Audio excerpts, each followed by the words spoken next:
Johnny Gomes starts in left field tonight, and against Mark Burley, he has always hit well. 6 for 13 with a couple of RBIs. He is in there against the left-hander tonight. And then Dustin Pedroia. He's 6th in the American League with a .337 batting average, and he has 11 multi-hits, and just for good measure, he leads the American League with 19 walks. He's always a great number 3 hitter ahead of David Ortiz and Mike Napoli, and they are set to take on Mark Burley.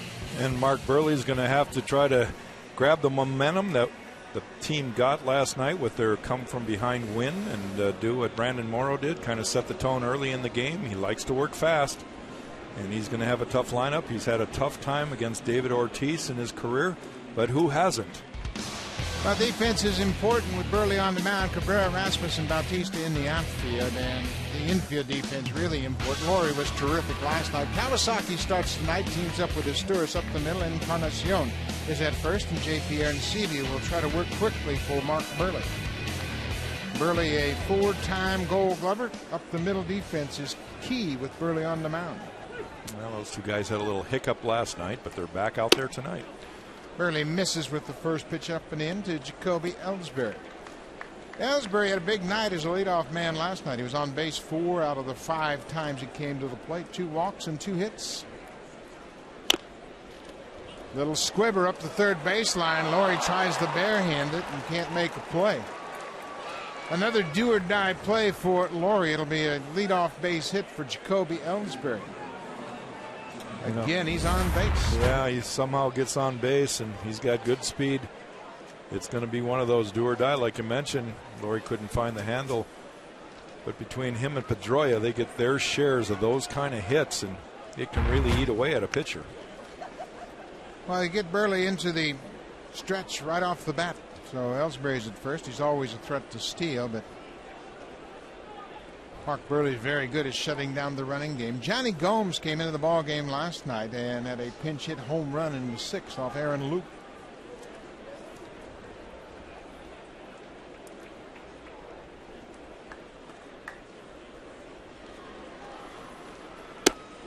The Red Sox this season are 5-2 against lefty starters.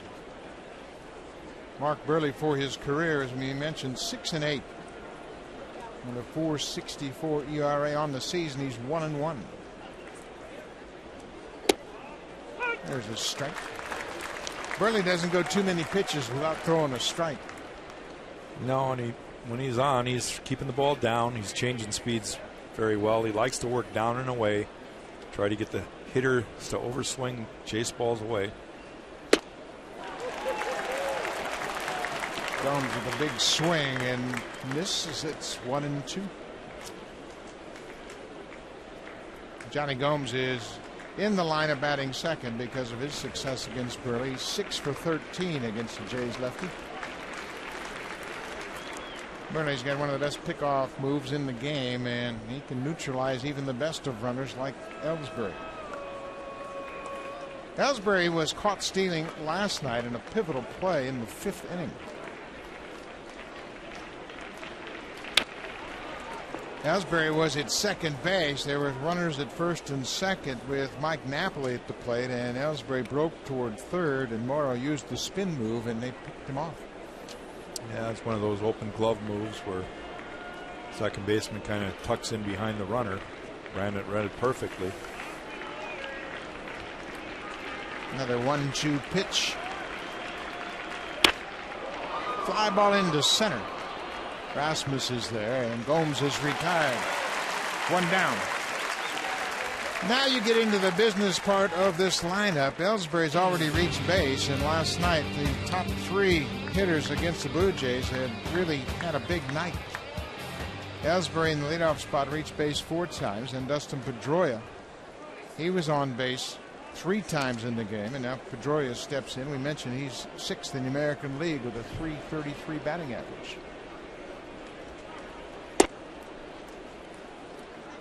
Well, in part because of his speed, quite honestly. You know, he slapped the ball off the plate last night, a lot like Ellsbury's hit to lead off this game.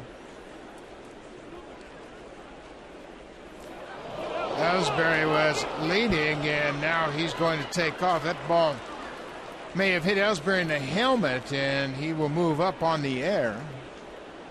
Looked like it was a pretty good throw, but I think it hit Ellsbury, and he's able to advance. He's leaning. Encarnacion could make a grab. It skipped right off Ellsbury's back, and he takes second.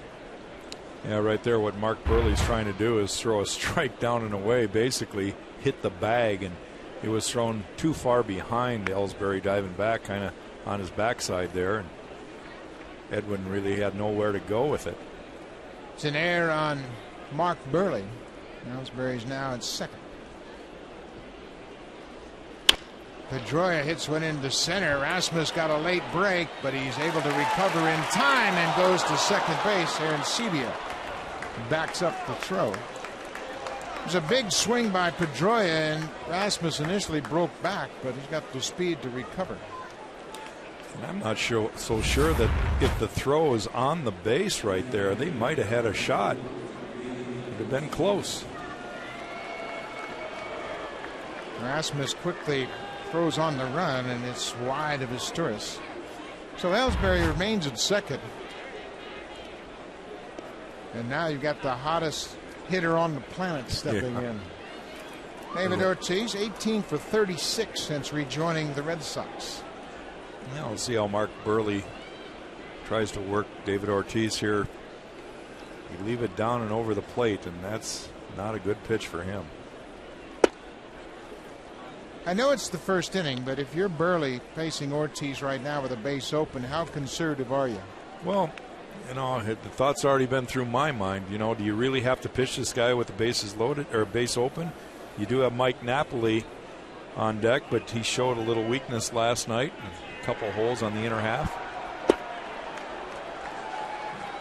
And it's almost like David Ortiz knows that they're not going to throw him a strike.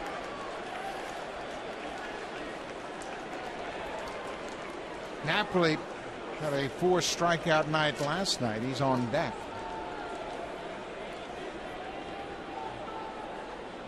Burley certainly understands how hot Ortiz is. Catches the outside corner. Boy, that's a good sign for Burley. He got a little bit of that outside corner down and away to Ortiz. You know, one of the things that the pitch tracks shows there is the ball's off the plate, but where it actually crosses the plate might have caught a corner there. That's where the catcher's catching it. 2-1, 2 down. Ortiz hits it high and deep to right. Bautista back on the track, makes the catch. Ortiz hit it hard, but Bautista ran it down up against the wall in right, and Burley is out of the first. Big Papi continues to square up the baseball, but Bautista runs it down.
And talk about getting their swagger back, and that's a good sign.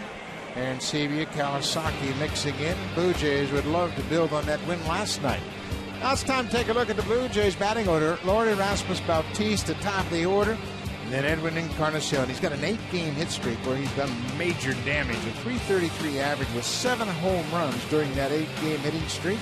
Then down in the order, JP Seavey this year against righties has really fared well. A .284 average with 8 home runs, all against right-handers. That's what he'll deal with tonight. Clay Buchholz is on the mound with a sparkling 5-0 record. He has been outstanding this year for the Red Sox, and one thing that doesn't show up on those stats is he's held opponents to 2 or fewer runs over 7 innings in each of his first 5 starts. So his ERA reflects that. Brett Laurie continues to lead off. He's got a mini 5-game hit streak going. Takes the first pitch up and away.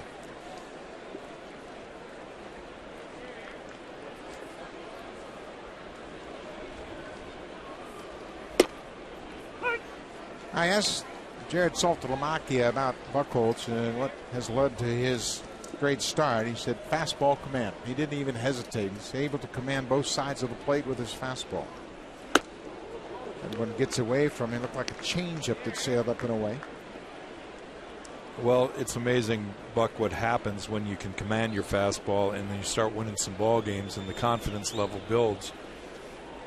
And the more you win, the more you want to win. Bouncing ball. Pedroia gets a big hop and Laurie is retired. 1 down. Let's take a look at the defense behind Clay Buchholz. In the outfield, Johnny Gomes gets to start in left. Jacoby Ellsbury won a Gold Glove in 2011, and Daniel Nava continues to play every day with Victorino out. Middlebrooks and Drew on the left side. Dustin Pedroia, the second baseman, has a couple of Gold Gloves. Mike Napoli at first, and David Ross gets to start behind the plate tonight. And that guy out in center field, Jacoby Ellsbury, not only a Gold Glover, but he's the quintessential leadoff man nowadays. Colby Rasmus gets a good fastball and fouls it out of play.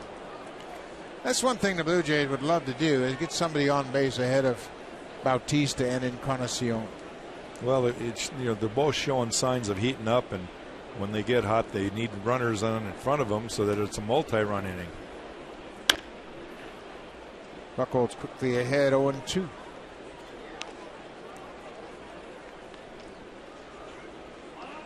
Bautista had an RBI double in his first at bat. He walked twice and scored a couple of runs last night. He had the big 2-out walk ahead of Encarnacion in the 7th. It set the table for Edwin's second home run. Up and in.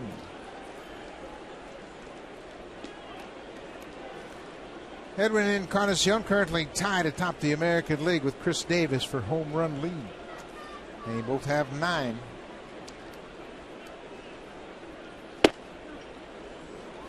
Well, Colby got the big hit also in the 8th inning to drive home JP Arencibia for that kind of insurance run late in the game that gave Casey Janssen a little bit of breathing room.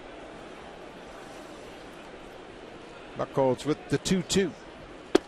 Missed upstairs with that changeup, and so far every changeup he has thrown has been up and away for the lefty hitter.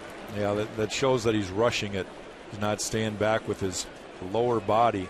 His lower body's getting out in front of his arm. Changeup's only got one good location. That's down and away. It doesn't matter who's throwing it. You never want to leave it inside or up. Rasmus gets aboard. That does set the table for Bautista. Clay Buchholz has really fared well against the Blue Jays, in particular in this ballpark. You see what he's done over his career. 8 starts, 5-1 record over the last 3 seasons with a very good ERA. Blue Jays have also had trouble figuring him out at the plate. They've hit under 200 against Clay Buchholz.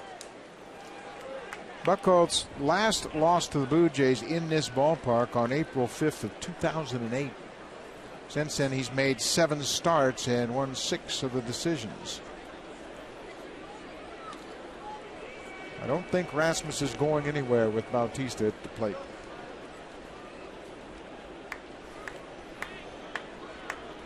Well, Buchholz loves Rogers Center. He's got his lowest ERA in this building of any ballpark. Bautista with the called strike. I mentioned Bautista with his RBI double in the first inning in last night's game. He would eventually walk in the third and walked in the seventh.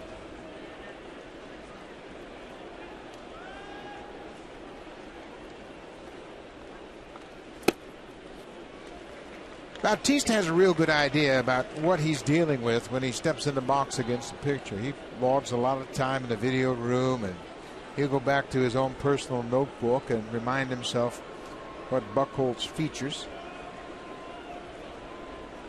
Ball on the strike.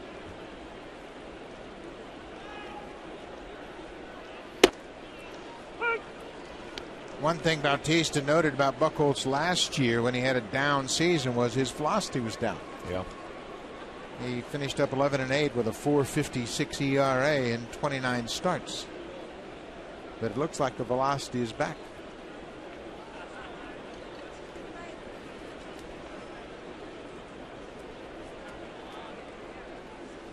One thing Buchholz has done, and I've noticed it very quickly here, he's picked up the tempo of his game. With Laurie working out of the stretch, he worked very quickly, and now he's even quicker getting the sign from the catcher.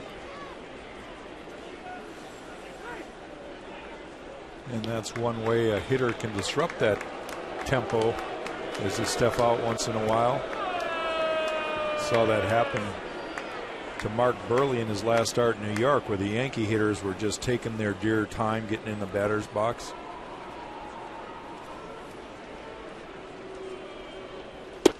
Breaking ball missed. Bautista is having a good look at Buchholz, taking some close pitches. Yeah, and when you're 5-0 and you're feeling like King Kong on the mound, you expect that pitch. You could see Buchholz showing his displeasure to home plate umpire Bruce Druckmann.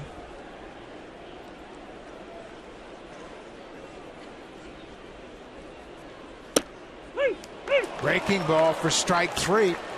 Buchholz started that at Bautista and strikes him out. 2 down. Now time for our Blackberry sneak peek. Stat of the game brought to you by the new Blackberry Z10, built to keep you moving. And we're going to have a look at Edwin Encarnacion last year. His OPS for the season, 941. But look what he's done over his last 20 games. He has been red hot, hitting with a lot of power. And we mentioned his current 8-game hit streak in which he's homered 7 times. Trying to homer right there and loses the grip on the bat. Well, again, I go back to my theory that sometimes hitters just guess. And we talked about how Edwin has really been disciplined at the plate, and that's led to some of his success recently. There he went up there guessing fastball, feeling like he can cover the whole plate no matter where it is, but when it's down and away by a foot, it's not easy to hit. Driven to right, but that's going to be an easy play for Nava. Buchholz gets out of the first inning. Both clubs leave a base runner in the first. We'll go to the second. Scoreless here at Rogers Center.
Jays on Sportsnet.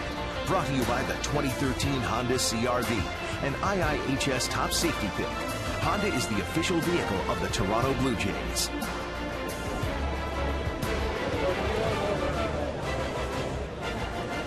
Welcome back to Rogers Center. It's game 2 of this 3-game series against the Boston Red Sox. Blue Jays won 9-7 in the opener. Mark Burley trying to build on that win. Gets ahead of Mike Napoli. They mentioned Napoli had a rough night last night. He struck out 4 times.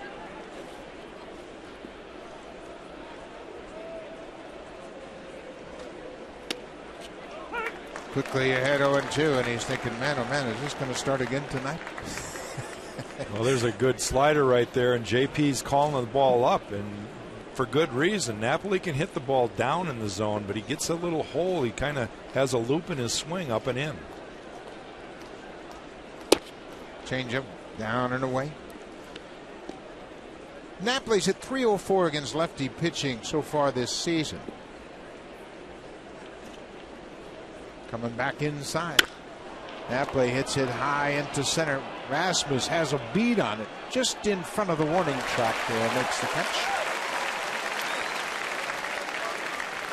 After giving up a infield hit, Mark Burley has retired the next 4 batters on fly ball outs. I bet you he'd like to have a ground ball out real soon. In this ballpark especially. Especially with some of the power hitters in the lineup for the Red Sox. Daniel Nava, the right fielder. He's a switch hitter batting right-handed against Burley. Shows bunt, takes a strike. The Red Sox as a team have hit .235 against lefties compared to a .285 average against right-handed pitching.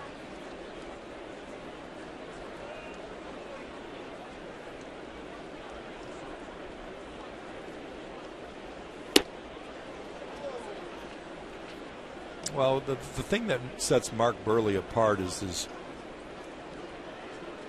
first of all, his quick pace. Second of all, he changes speed so well. He never really throws the ball hard.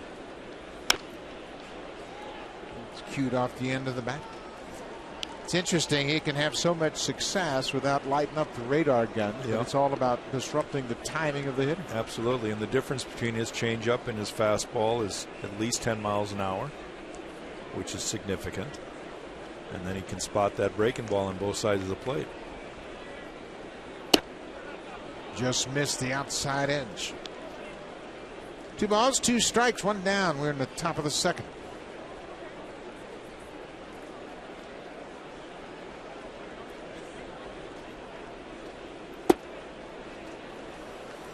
A couple of starts ago, JP Aronsebi went back and looked at some old Burley video when he was pitching to A.J. Pierzynski in Chicago, and just recognized some of the things Pierzynski did to help Burley work quickly. Another fly ball. This ball hit to right. Bautista, a long run on the warning track, and he tracks it down. That's 5 straight balls hit to the outfield, and Burley is a little bit up in the zone right now. Well, that's just the difference, too. Being belt high versus knee high. Balls are carrying out there. Bautista's had a little workout already, running to the wall a couple times. Will Middlebrooks, the third baseman.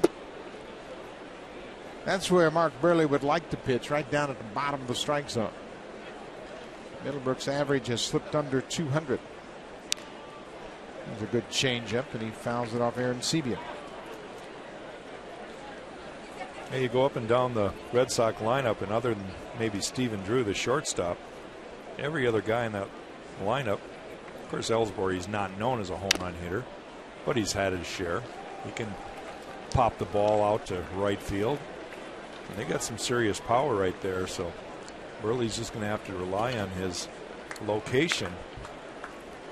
Try to keep the ball down. Ellsbury had a big home run season a couple of years ago, but that was the exception. Hit 32 homers in 2011 when he finished second in the MVP voting, and he did everything that year. Stole bases, won a Gold Glove, hit 32 home runs. And he hasn't had double-digit homers any other year. That ball hits him, and Burley lets one get away. So Middlebrooks will take first, and Burley overcooked that breaking ball. You saw JP just tapping his glove down on the plate, trying to emphasize to his pitcher, make sure you keep it down, but it dove in and caught the puppy. That's the true definition of a back foot breaking ball. Well, front foot and back foot. It hit them both. He got both the dogs. I think he gets extra credit for that. 2 outs. Stephen Drew. Burley really needs to be aggressive against Drew. He's got just 1 hit and 14 at bats against lefty pitching.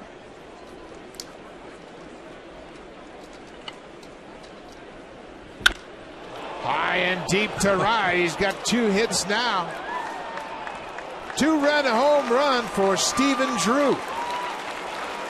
And Burley continues to give up those fly balls, and this one goes out of the yard. Well, it's just going to be one of those nights, Buck. I just told everybody that he's the only guy that doesn't have pop in the lineup, and you just said what you said about him. Of course he's going to hit a home run. On the board, what I say? What I tell you, Petey? So the Red Sox take a 2-0 lead with Drew hitting his first home run of the season, another belt-high fastball, and the only question was whether or not it was going to stay fair, and it does. So Burley hit Middlebrooks with 2 outs, and then Drew hits a 2-out, 2-run homer. Now, and Buck, those are the things that, you know, you just, it can happen so quick. He's got 2 strikes on Middlebrooks, and he tries to keep a ball down, ends up hitting him. Leaves another pitch out over the plate to number 8 hitter, which you're trying to get ahead of. And it's all of a sudden 2-0. David Ross hits a lazy fly ball into center. That'll end the inning, but the Red Sox jump out on top. Stephen Drew with a man aboard gets his first home run of the season, a 2-run shot to right. Boston leads it 2-0.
Live baseball. Listen to live audio, follow the games pitch by pitch, and enjoy in-game video highlights. The app is available on the iPhone, iPad, iPod Touch, Android, and BlackBerry Z10. Season-long subscription packages are available for $19.99. Visit the Blue Jays at BlueJays.com for more details. At Bat 13 is the official app of Major League Baseball. Now, Blue Jays are going to have to play catch-up again. They've fallen behind 2-0 to a red-hot pitcher, Clay Buchholz. Adam Lind, the DH.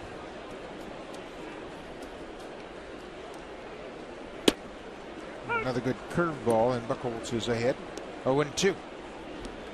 And one thing the Jays have to be aware of is the good pitchers, typically you have to get to early the first 3 innings, because once they get dialed in, Buchholz can get dialed in. He's pitched 7 innings in all 5 of his starts. Breaking ball, and Middlebrooks at shortstop throws Lind out. Lind sat back and hit the breaking ball hard, but right to the third baseman.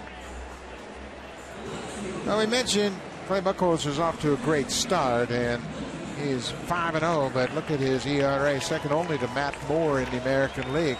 1.19 coming into this game. Anibal Sanchez is number 3. He would Coom out in Seattle, and he has been a real good pitcher since they put him into rotation. Of course, Justin Verlander is always going to be in that list somewhere.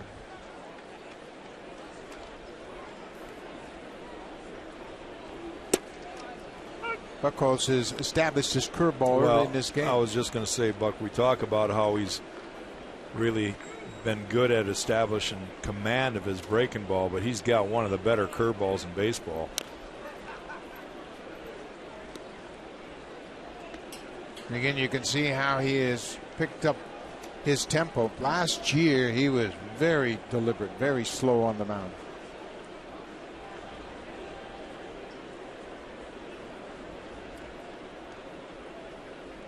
He and David Ross having a tough time getting their heads together. They settle on a cutter. It's dribbled up the first base line. Buchholz, boy, he threw it right over the shoulder of Melky Cabrera, and somehow Napoli was able to catch it. That's a tough play for first baseman with that base runner coming up the line and the pitcher near the line. Not much room for the throw. Yeah, if you have time, which Buchholz really didn't, but if you have time, a lot of times a pitcher will step back just to have a throwing lane to throw it to the guy without the interference of the base runner. But right there, Buchholz had to get rid of the ball. J.P. Arancibia.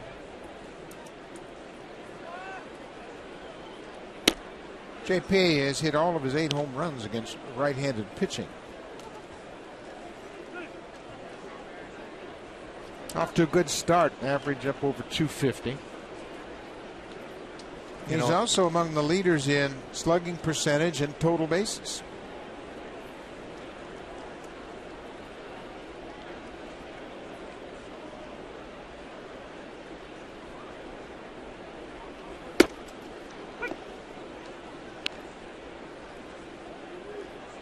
There's a cutter right there.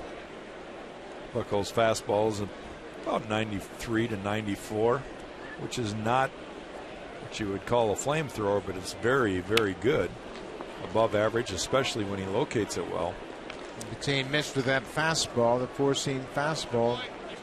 Ross wanted it downstairs, and he missed up and away, but Arancibia chased and found it back.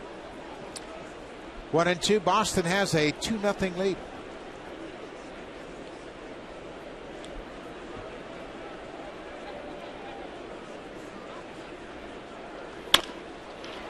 Up the middle, Stephen Drew behind second.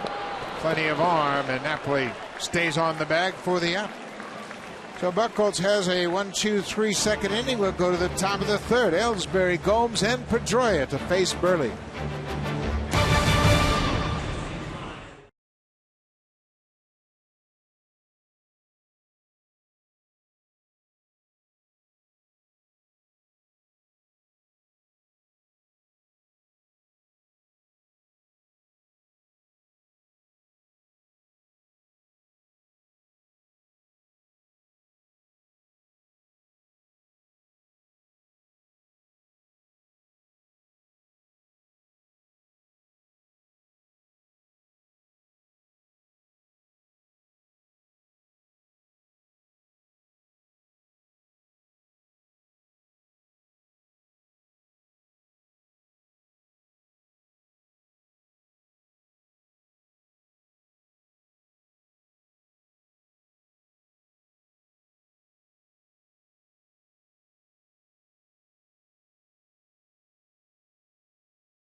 at jshop.ca.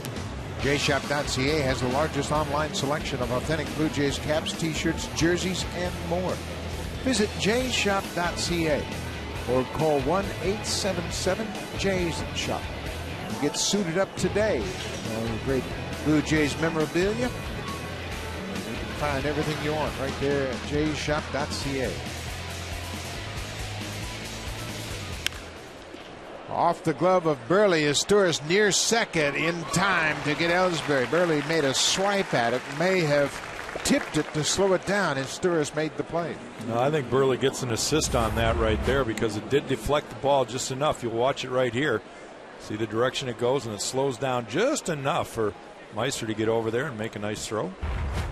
Well, that's a big out, the first out of an inning, and he gets the leadoff man, Ellsbury. Johnny Gomes flew out to center his first time up.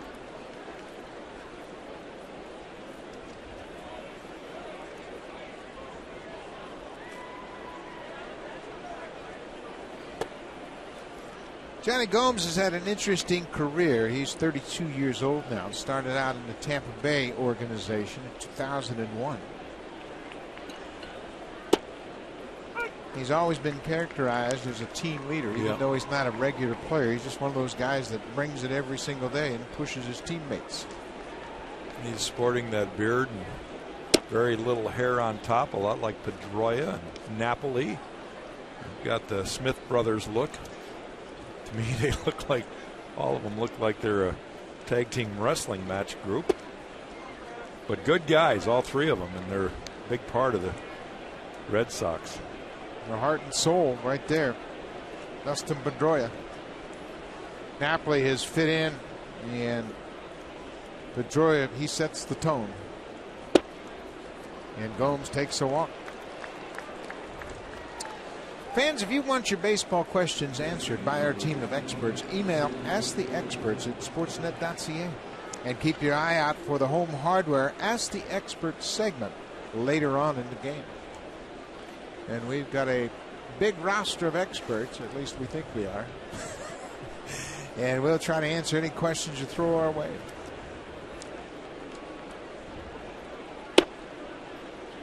Pedroia takes one inside. We mentioned Pedroia coming into this game, .333 average, but he also leads the American League with 19 walks. So he'll make a pitcher work.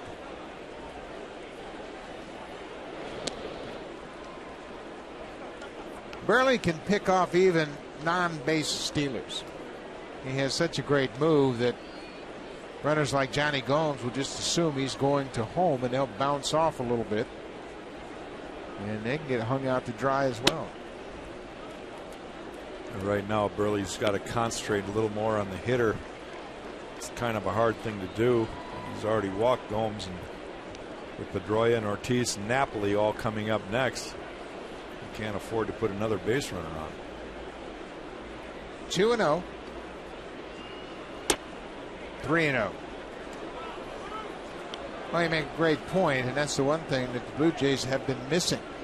Getting those base runners on base ahead of Bautista, Encarnacion, and Lynn. Big Papi on deck.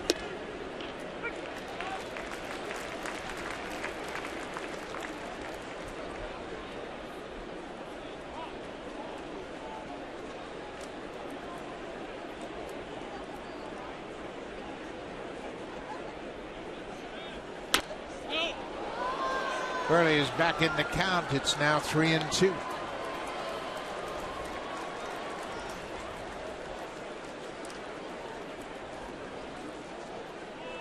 Just one out. Boston has taken an early 2-0 lead on Stephen Drew's first home run of the season. A 2-run homer to right.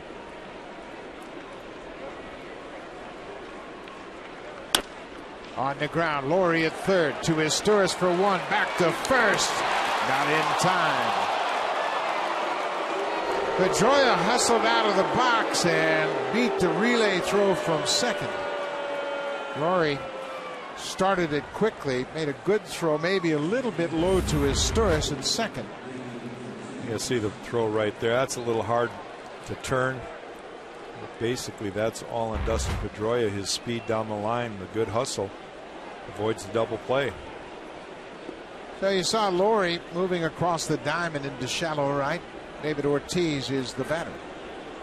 One thing you have to be aware of now is the possibility of Pedroia going from first to third on a ground ball or possible steal. Burley has to remind his shortstop that if Ortiz comes up with a base hit, somebody's got to go to third. Yeah, and it's going to have to be sign language.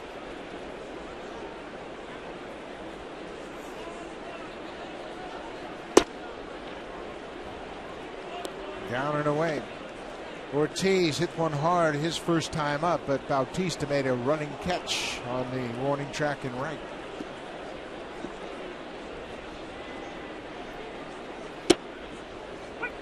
Ortiz taking all the way, and I guess you can take a lot of pitches when you're hitting 500. Well, that pitch right there, if he's not taking, might be in the seats, because that's his pitch right there. Ground ball. Laurie in shallow right takes his time, and Ortiz is retired. Burley gets out of it.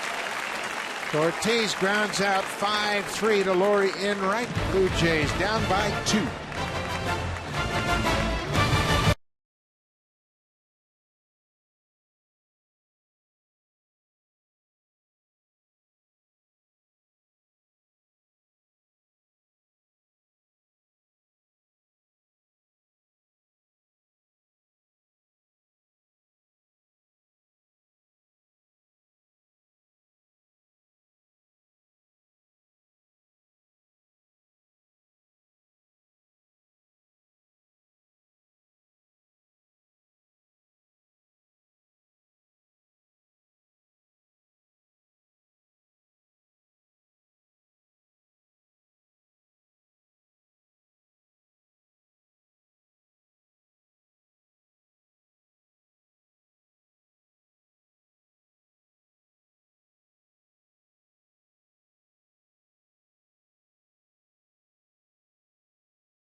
They're presented by Baseball Canada and Little League Canada. Vancouver, British Columbia, June 25th, 26th, and 27th at Nat Bailey Stadium. That'll be the site of the Blue Jays Honda Super Camp. The instructors include the Hall of Famer Roberto Alomar, Cecil Fielder, Homer Bush, Lloyd Mosby, Candy Maldonado, and Devon White. You can visit BlueJays.com/Baseball Academy for more information. Meiser Asturias trying to get something started against Clay Buchholz.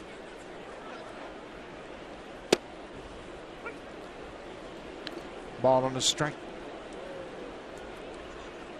Asturias has hit well against Buchholz in the past. He's 9 for 21.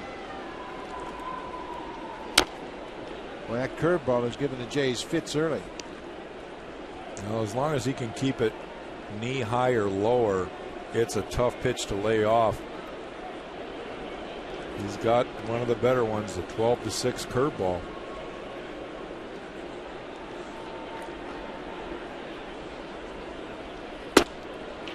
Upstairs. Clay Buchholz has really made an adjustment. In 2012, first time through the order, hitters hit 294 against him. This year, 195. A dramatic improvement. First time through the order.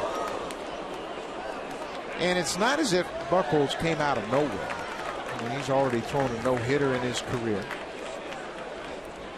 He has had a 17-win season. That was back in 2010. He's been an all-star. Yep. So it's not that this really came out of the blue. He's pitched very well in the past. In fact, in 2010, he was 17-7 with a 2.33 ERA. Yeah, the only real negative about Buchholz is the fact that he hasn't been extremely durable. He's been banged up a few times. Came right at Izturis with that fastball. Yeah, Buchholz had a stress fracture in his back in 2011, and he made just 14 starts. Saw Kawasaki on deck, the number 9 hitter. Full count to Izturis. Chases one up and away, way out of the strike zone, and Buchholz gets his second strikeout.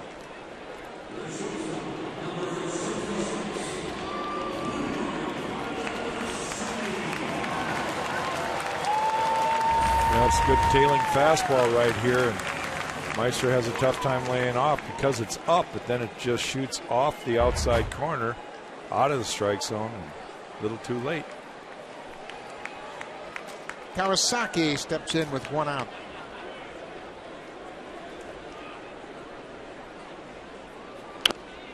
Bunts it foul out at home plate. Molinari did not start in the game last night. He came in to play defense and committed a big error in the 7th inning. They got a double play ball that looked like it might get Aaron Loop out of the inning, but threw wide at second. Izturis couldn't make a play on it, and all hands were safe.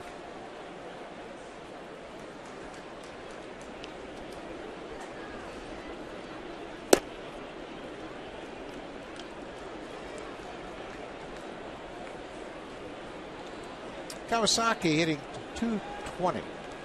He's reached base in 12 of the 16 games he's appeared in. Tries to bunt again and bunts it foul.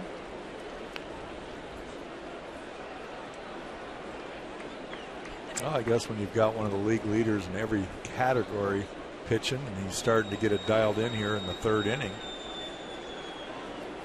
you try to do what you can to get on base. You need base runners.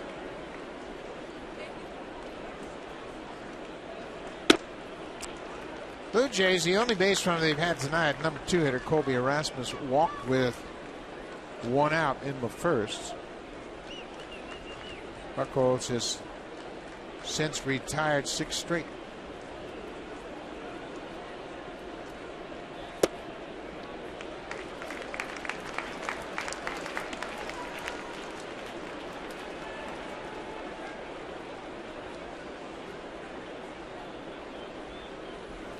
Full count to Kawasaki, one out. Bottom of the 3rd inning. Base hit up the middle. Kawasaki comes through for the first Blue Jays hit. Kawasaki, we mentioned, he committed an error in the 7th inning that led to 3 runs in that ball game, and this could have been an inning-ending double play. And he just bobbles it a little, hesitates, and then Meister just doesn't do a great job. So what happens is Luis Rivera gets him out early and talks about some things that can help him. And right there, what's happening is Meister is telling through his coach Luis Rivera that it's hard to pick up the ball from Molinari because he keeps his glove out in front of his hand, and he wanted him to move his hand more away from his body so he could see the ball out of his throwing arm. So they worked on that early on this afternoon, and Kawasaki made some adjustments, and both Izturis and Bonifacio were working with him at second. Brett Laurie rounded out to second his first time up. Buchholz sensing the Blue Jays might want to get something started, maybe play hit and run, just see if they can't get some life back into this attack. Yep. You know, a lot of players will look at a day like that where you make an error and the coaches call you out and work on something. It looks at a lot of players might look at that as punishment, but back in our day, Buck, if pitcher didn't cover first base, the whole pitching staff would be out there the next day making sure, taking pitcher's fielding practice, and we'd take about 20 balls to cover first, the whole group of us. So nowadays, at least they only bring the guy out that booted the ball. They don't they don't bring out everybody. Laurie checks his swing, and Buchholz falls behind. Yeah, you know what? It's not punishment. You're trying to rectify a problem, and defense has been a big problem. Blue Jays have committed 17 errors. Kawasaki with a big lead at first. Laurie takes a strike right at the top of the strike zone.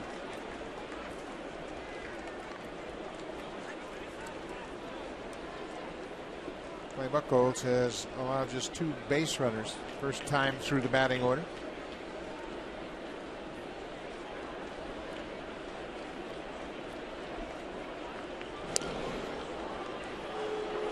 You notice right there that David Ross did not give Buchholz a sign at all. And that might be the indicator to throw over to first. If you don't get the sign from the catcher, pause, hesitate, see if you can get that runner off balance. Now he's going to go through a set of signs.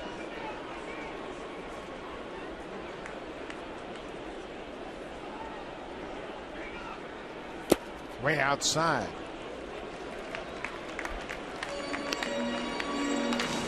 Now Laurie has to be selectively aggressive.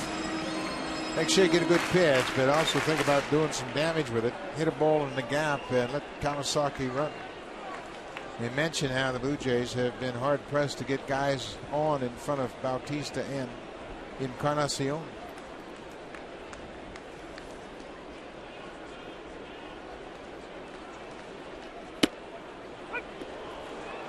Borderline pitch, and Laurie wasn't thrilled about that call. That evens the count at 2-2. Well, Buchholz and Ross have been primarily staying away from the right-handers, working the outer part of the plate. It's just a good curveball right there, but it hits the outside corner.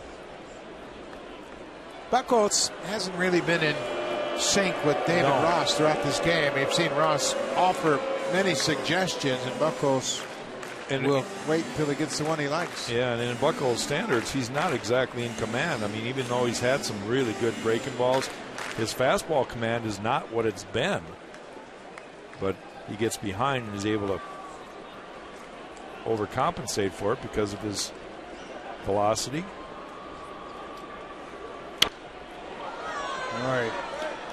Took that call out of the umpire's hand. It was a borderline pitch, and tough one to fall off. Up. It's not like David Ross hasn't caught a lot. This is his 10th start. Saltalamacchia has started the other 17. So he knows this staff. It's like they're throwing the first again.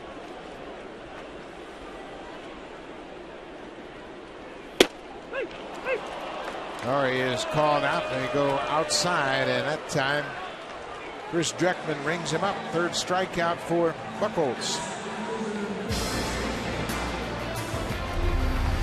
Blue Jays on Sportsnet. Brought to you by Home Hardware and Building Center locations. Homeowners helping homeowners with expert advice. And by the 2013 Honda CR-V, an IIHS top safety pick. Honda is the official vehicle of the Toronto Blue Jays.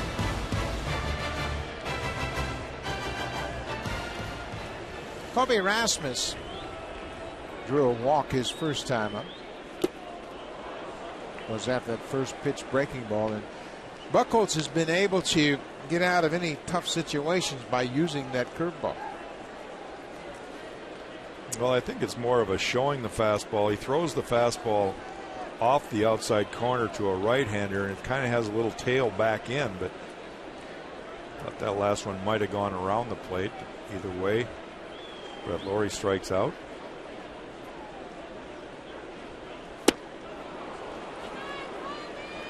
Two pitches down out of the zone, and Rasmus is behind 0-2. You just get the feeling that Kobe's really uncomfortable getting 2 strikes on him. That's why he's chasing so many pitches early in the count.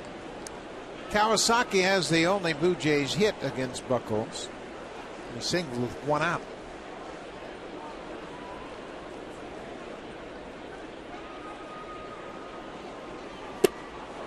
Another breaking ball, and Rasmus strikes out. So Buchholz ends up striking out the side. He has 4 strikeouts in the ball game. Napoli, Nava, and Middlebrooks when we come back.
Game this season on Sportsnet live on your smartphone.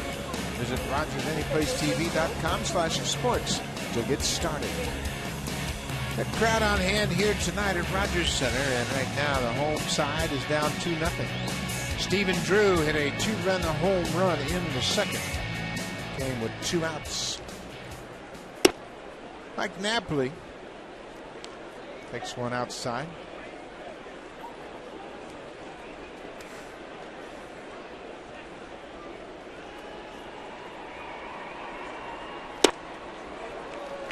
Burley got away with one there, right out over the plate. They were trying to come inside the Napoli and missed, but Napoli swung right through it.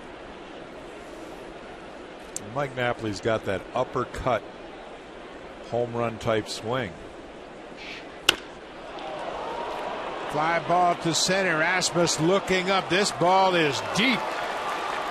Up into the crowd in deep center, and Mike Napoli has his first hit of the season. Second home run for Boston tonight. Well, you see the location. This ball's down, and Napoli, like I just mentioned, has that uppercut swing, and he just deposits this one way up in center field. Napoli was 0 for 5 in the series until he connected off Burley, and this ball is right there in his wheelhouse, down out over the plate.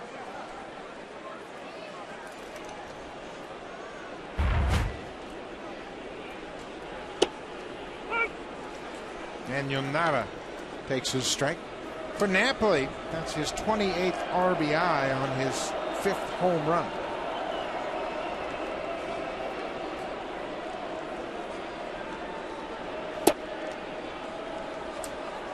And for Mark Burley, that's his 8th home run of this season. Compare that with Clay Buchholz, who's given up 1. Buchholz gave up a home run in his first start to Travis Hafner. There's a long drive to left field. Melky Cabrera will watch this one sail into the seats. Back-to-back home runs for the Red Sox. Nava hits his 5th. And the Red Sox have taken a 4-0 lead.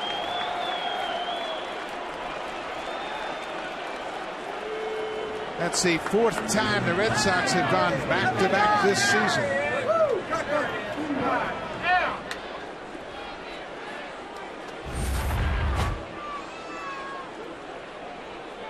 The extension that these hitters are getting, that's what home run hitters do. They can extend their arms and use their power, bat speed. Only way to equalize that is busting inside. Burley gave up 3 home runs in his last start to the Yankees. Now he's given up 3 home runs here to Boston.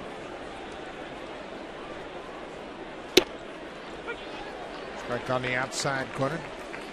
We mentioned the Red Sox have gone back-to-back 4 times this season now, with Nava and Napoli going back-to-back. Daniel Nava has been involved in 3 of the 4 back-to-back situations this year. He and Will Middlebrooks went back-to-back right here in this ballpark on the final game of the first series, and Middlebrooks is going to have a base hit. That ball hit off Mark Burley.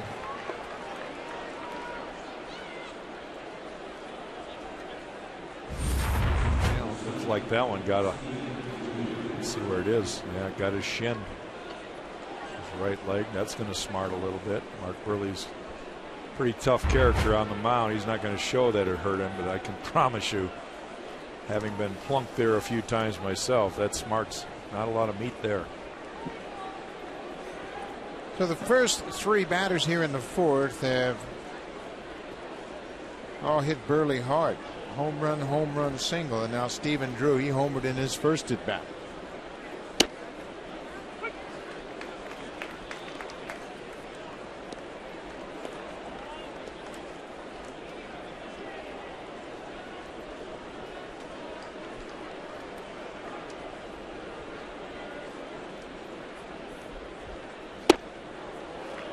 Changeup, and Drew was out in front.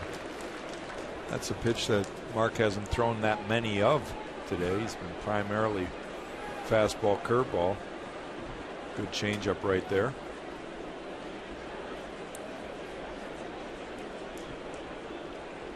Oh, 0-2. On the ground is Storis at second. Flips to Kawasaki, back to first. Double play. Storis and Kawasaki taking advantage of that extra work this afternoon, and they turn the 4-6-3 double play.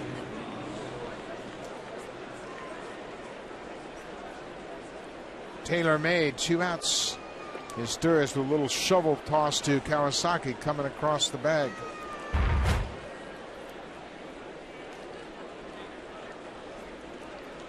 Catcher David Ross goes after the first pitch.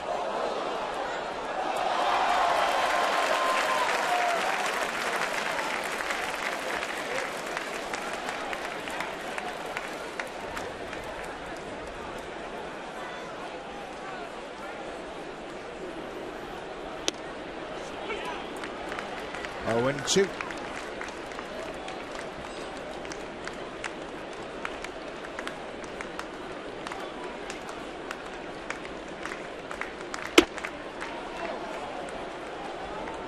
Come right back in there again. Yep. Missed with the fastball, and natural thought for a hitter is next pitch is outside.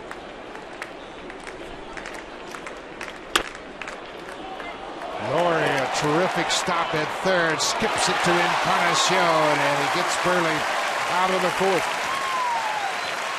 Nothing wrong with Brett Laurie's defense at third. He's been terrific since he's rejoined the ball club. Here he takes a double away from David Ross to end the 4th.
presented by TD. It's in support of the Jays Care Foundation.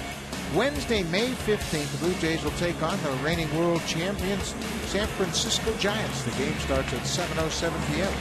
Bid on exclusive Blue Jays experiences and one-of-a-kind memorabilia. The bidding starts at 6:30 p.m. and closes 10 minutes after the final out of the 7th inning. Visit bluejays.com/broadcast auction for more information. Always a great opportunity to pick up some terrific items, great memorabilia, and you're supporting a great cause. The Blue Jays Care Foundation. Bautista, Encarnacion, and Lind, meat of the order for the Blue Jays.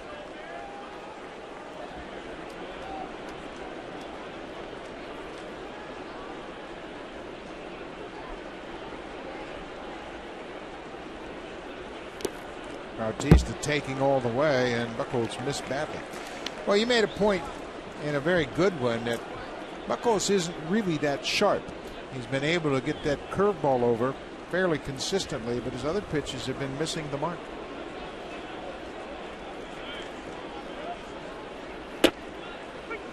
What he's able to do, though, Buck, is he's able to make a pitch when he has to, and he's not really being fine with it. He's just throwing it down the middle. His ball's got good movement. It may find a corner, but he's basically challenged. Now he's got 4 runs to work with. There's nothing fancy here. You just don't want to walk anybody. Bautista knows that. Blue Jays need base runners. It's tough to hit 4 solo home runs. Yep. You just got to get some guys on and put Buchholz in the stretch and hope you can get 3 or 4 base runners on against him. Bautista takes a walk.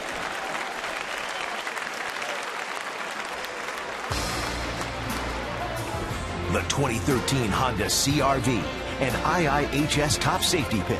Honda is the official vehicle of the Toronto Blue Jays.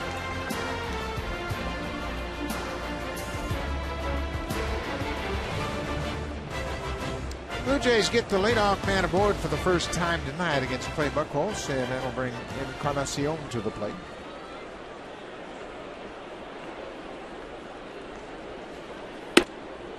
Upstairs, and David Ross is not going to waste any time. Now, Buchholz has been struggling with his command. He's been kind of all over the place tonight.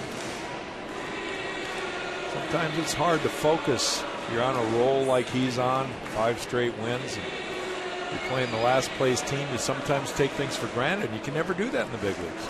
Boy, David Ross, and just interpreting what I saw, his body language, it seemed as though he said, narrow your focus. Let's get back over the plate. And try to do that with a cutter.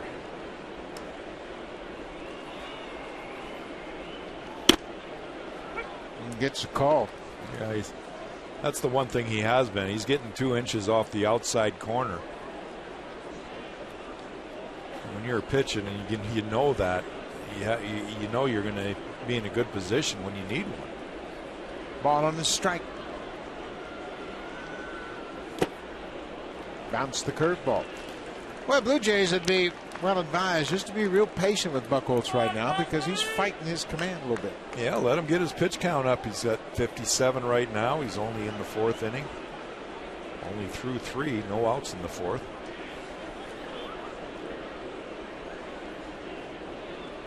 Edwin is riding an 8-game hit streak.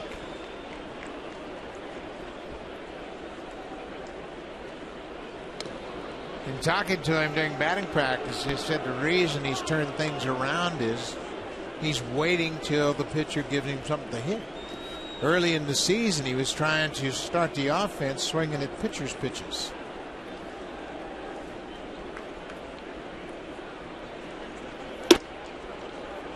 Well, this is a lot better at bat than his first at bat. He went out there his first at bat and tried to hit a ball right away into the seats, and Buchholz kind of scattering the ball all over. Got to be patient.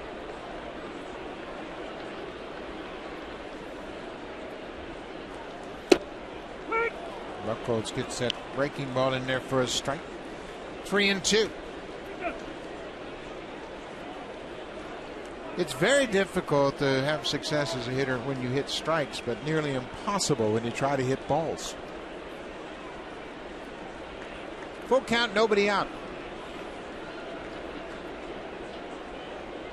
There he chased a breaking ball, and Buchholz continues to lean on that curveball when he's in trouble. Well, it's just not being patient right there.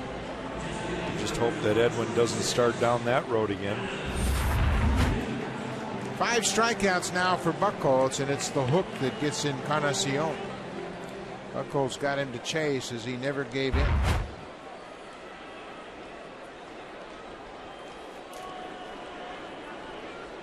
Adam Lind hit a ball sharply at the third baseman Middlebrooks his first time up, but was thrown out. You know, smart pitchers, Buck, the one thing we're going back to Edwin is that pitchers know that there's guys that are aggressive. They're hot, but they're aggressive type hitters. They don't want to necessarily strike out. They want to continue that hot streak. And right there, I think Clay Buchholz recognizes that Edwin might just swing out of the zone. And he wasn't commanding his cutter effectively. He wasn't really commanding his fastball. So he goes to the breaking ball and gets him to chase. Ball and a strike to Lind. Blue Jays are down by 4. It's 4-0. All of the Red Sox runs coming on the home run.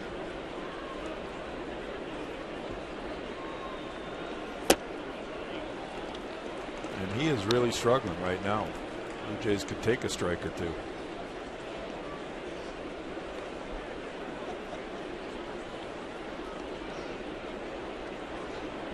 And you can see it. He's aware of it. It's a battle for him right now.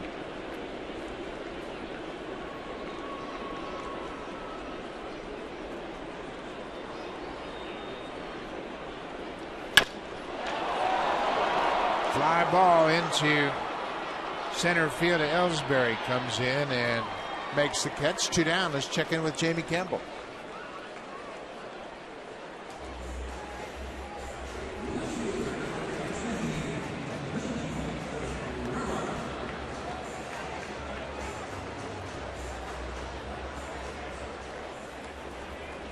The Yankees have had their hands full with the Astros. They beat them 9-1 in the opener. Kuroda beat Houston last night, but Houston's got a little fight in them. David Phelps started that game in place of Ivan Nova, who was on the disabled list. Melky Cabrera.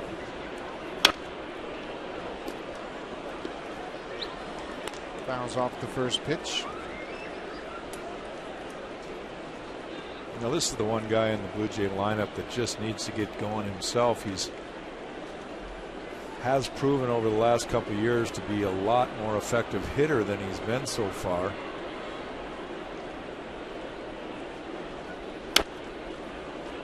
And he's chasing a lot of pitches up in the zone. Exactly. It's hard for him to lay off that high pitch. Well, and you can imagine that he wants to start contributing. He has just 3 extra base hits all season. Been a long time since he's hit a home run. 149 at bats. It's this ball to center, but Ellsbury's there, and he'll make the catch. The inning is over. We'll go to the top of the 5th. The Red Sox have a 4-0 lead. Now time for a Blue Jays Central update. Here's Jamie Campbell and Greg Zahn in the Blackberry Broadcast Studio.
So our guests of TD. Great vantage point there in the second deck. And across the field in the Blue Jays Community Care Clubhouse are folks from the Jays Care Rookie League. Welcome to the ballpark tonight, and hopefully the Blue Jays will get back in this game. They trail 4-0. Back to the top of the order. Jacoby Ellsbury has singled and grounded out.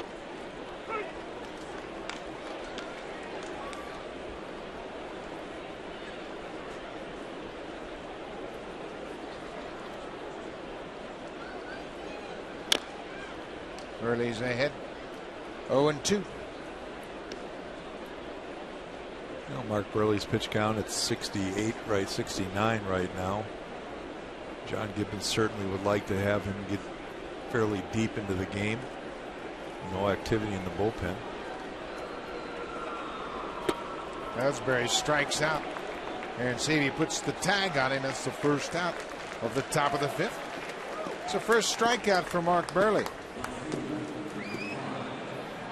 Like an off-speed pitch. Yeah. He's not a strikeout pitcher. He's pitched to contact, but good breaking ball right there. That's down the zone. And Ellsbury has a tough time laying off of it.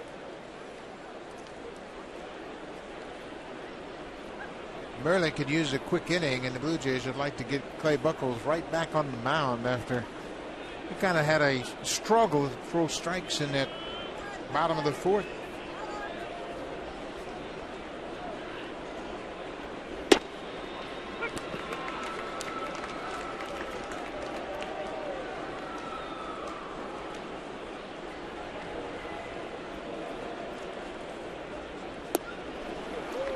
Off-speed pitch right there. Gomes kind of looking for dead red, and he gets the local.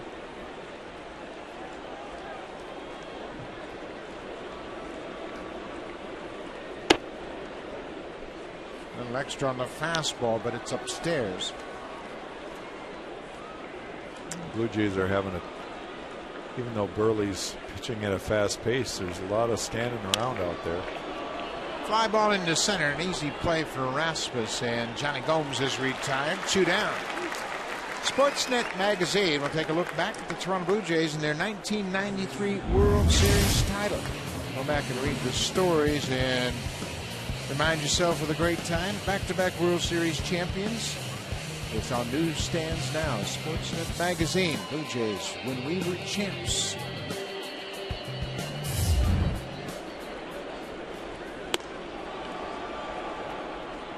Blue Jays would love to get back to that situation again. Their expectations were sky high coming into this season. Dustin Pedroia is 0 for 2 so far. Drives it down the right side, and it's out of play. Pitchers for tomorrow's game. Ryan Dempster will go up against the left-hander Jay Happ. Happ is one of 2 lefties to beat the Red Sox this year. Andy Pettitte and Jay Happ, the only 2 left-hander starters with a win against Boston. Ryan Dempster's throwing the ball very well early on. Well, it's never going to be easy, but the Blue Jays last night had a little hop in their step and some energy. Tonight they're just playing like they are 4 runs down. This is popped up and playable. Laurie into foul ground. Makes the catch, and Burley has a quick inning. Well, they're down by 4. Time to mount a comeback against Clay Buchholz. Get back in this ball game.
get something going. They trail the Boston Red Sox and Clay Buchholz 4-0. They've amounted to just a total of 1 hit. They've had 3 base runners tonight. Aaron Sebia takes a strike. Why not? Force Buchholz into throwing it over. You only need 1 to hit.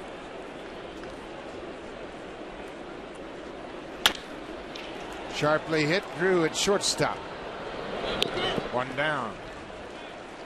Let's check in with Jamie Campbell. He's got an update.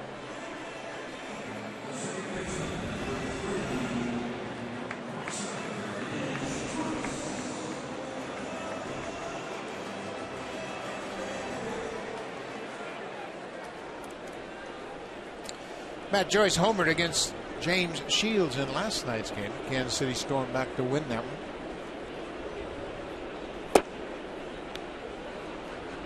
Meiser Asturis struck out his first time up.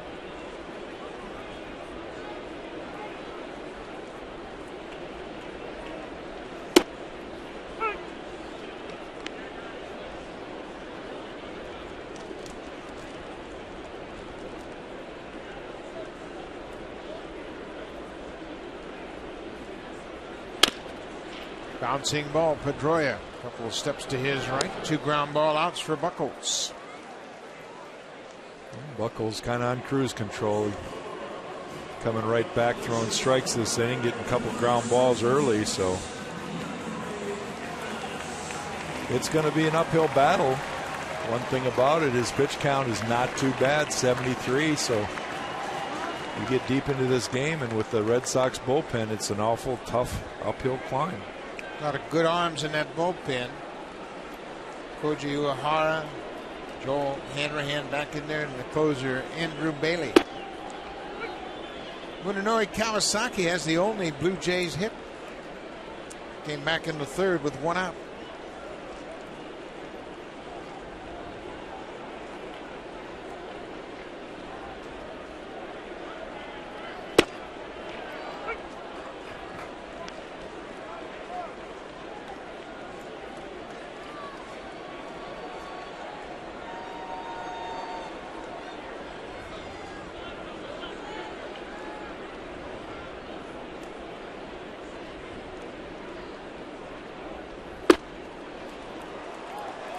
Buchholz found his groove. Just 8 pitches, and he sets down the Blue Jays in order in the 5th. We'll go to the top of the 6th. Ortiz, Napoli, and Nava.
Boston has a 4-0 lead as they have connected with the long ball. Stephen Drew had a 2-run home run in the 2nd, and then Mike Napoli and Daniel Nava went back-to-back in the 4th. That's been the entire story of the Red Sox scoring tonight. David Ortiz has gone 0 for 2 so far. He's hit the ball sharply twice, but has nothing to show for it.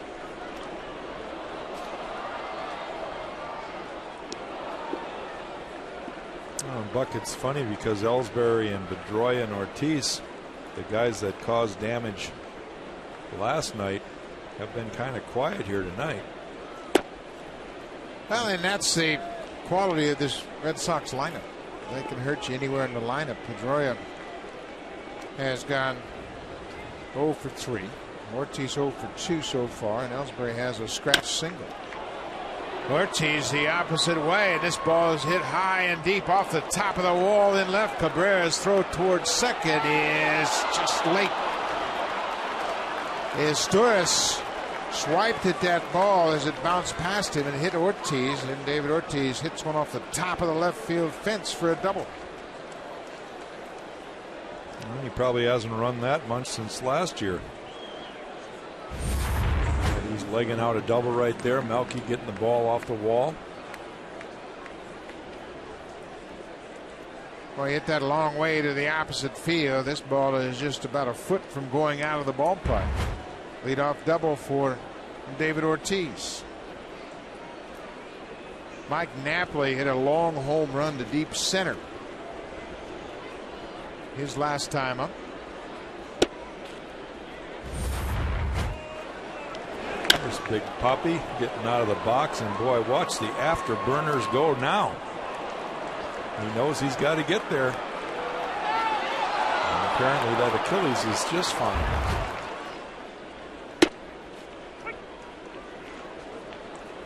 Well, Burley got that pitch inside, and Napoli didn't like the call, but that's where they've got to try to pitch him. Up and in, and crowd him off the plate inside.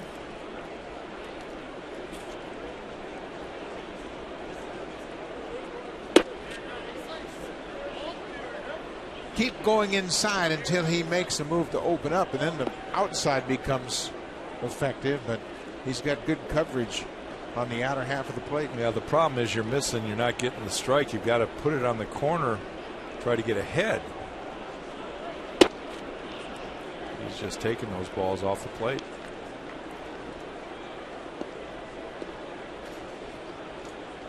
With that solo home run, Napoli has now driven in 28. That ties him for the American League lead with Chris Davis and Miguel Cabrera of the Tigers.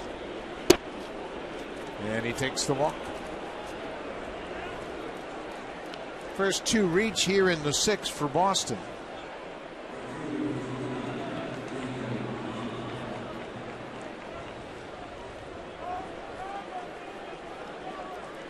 Pete Walker, the pitching coach, is making his way toward the mound. Well, they've got Justin Germano up and throwing in the Blue Jay bullpen. Germano has yet to pitch since he was called up from AAA. Came up from Buffalo on the 27th of April, and he had a 3-1 record in 4 starts. John Gibbons checking in with Pat Henkin to see how close Germano is. Henkin asks the pitcher, shouldn't take him many more pitches to get loose. Daniel Nava takes his strike. Well, you're already spotting Clay Buchholz, the 5-0 pitcher for the Red Sox, a 4-0 lead. You just cannot afford to give up another run here. You got to try to hold them. Give your team a chance to creep back in. Nava fouls it off. He's behind 0-2.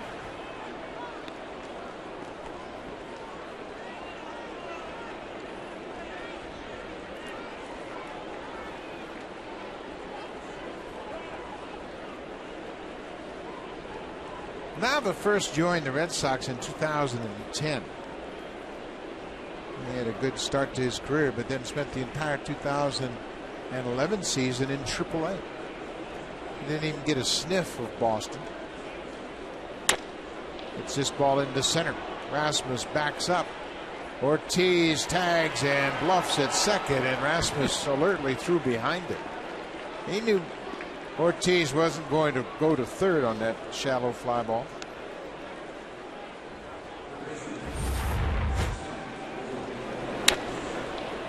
see David tagging right here, and he's going to bluff a little throw, but the whole world knows it. Oh, let me get back.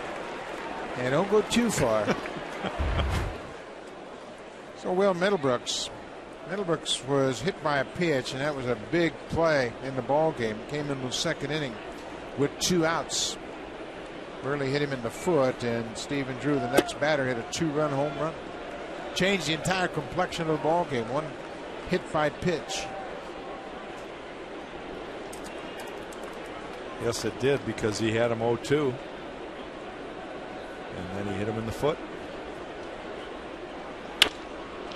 Base hit left field. Ortiz jogs toward third. He's going to stop there. Laurie cuts the ball off. Cabrera got it back in quickly. Well, that's one thing about Big Papi, is when he's on the base pass, it's going to be from station to station. He's usually not going to. It's going to take a ball up or in the alleys or down the corner to have him advance more than one base.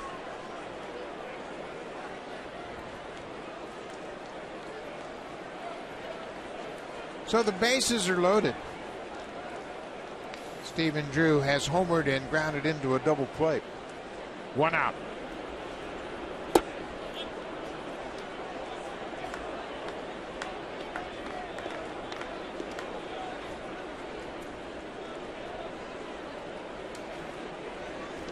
It'll be a good time for that good old ground ball double play right here. They hit it back to Burley. He'll take care of it.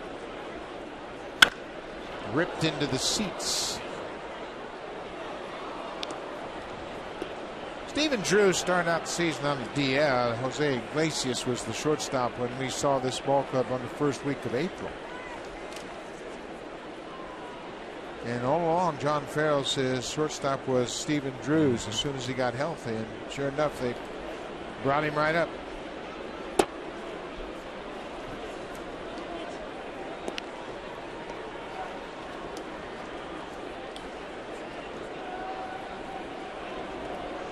Well, you get the feeling that this could be the last batter that Mark Burley's going to face tonight. 3-1. David Ross, the catcher, a right-handed batter, is on deck. Boston already up 4-0.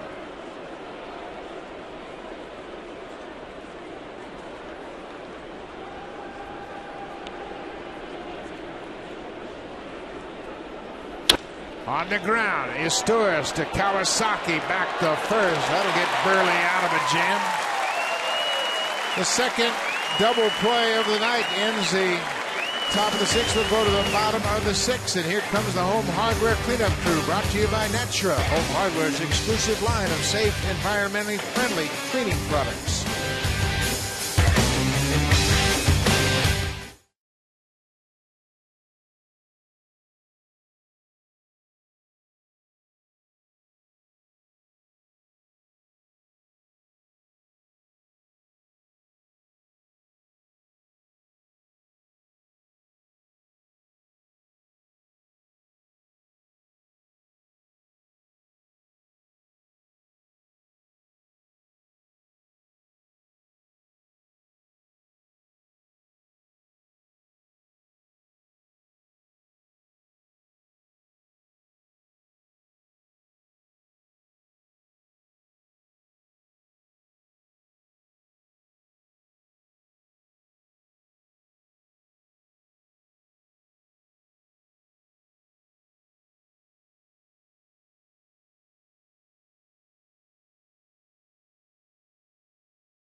Center for the first time this season. Friday night, Game starts at 7:07 p.m. Felix Hernandez will go to the mound for Seattle and be opposed by R.A. Dickey, the knuckleballer. That'll open up the series.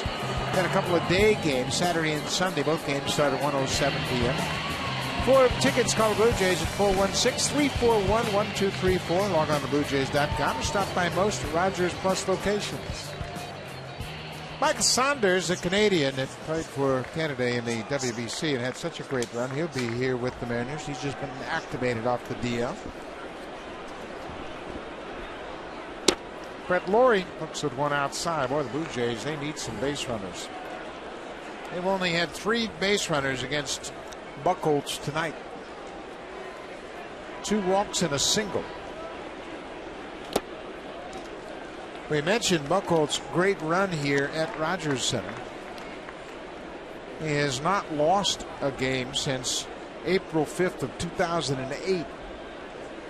He's made 7 starts since, 6 wins and a no decision.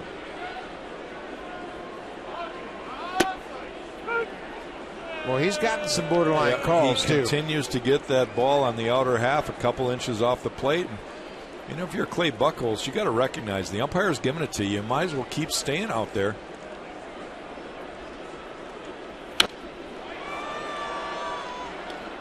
Well, I agree with you 100%. He got Laurie on a cold third strike on a play similar off the plate outside in the 3rd inning.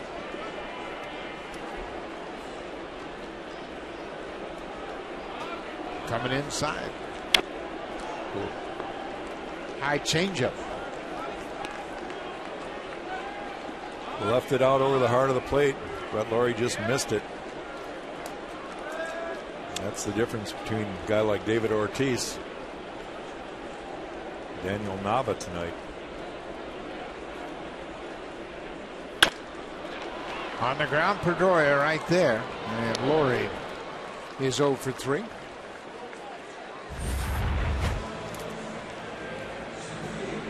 Jay Happ and R.A. Dickey talking about that knuckleball grip. We mentioned we'll see Dickey on Friday night. Jay Happ will go to the mound, and hopefully he won't break out the knuckleball tomorrow night. Wow. Let me see. Looks like an easy pitch It's to amazing throw. how all of us pitchers have always been curious as to how to throw that, and then we go out and throw a few, and it doesn't work, and we just say, oh, well, let's try to focus on what works. Generally, it's the infielders that have the best knuckleballs. Colby Rasmus goes after the first pitch. It's popped down the left field line. Middlebrooks makes a nice catch over the shoulder, running away from the infield in foul territory.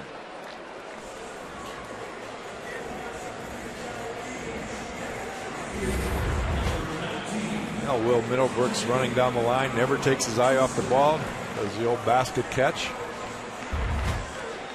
And again, Clay Buchholz says, thanks, buddy. I'll take that out. Good effort by Middlebrooks, and Rasmus is retired on 1 pitch, 2 down. Bautista hitting with nobody on.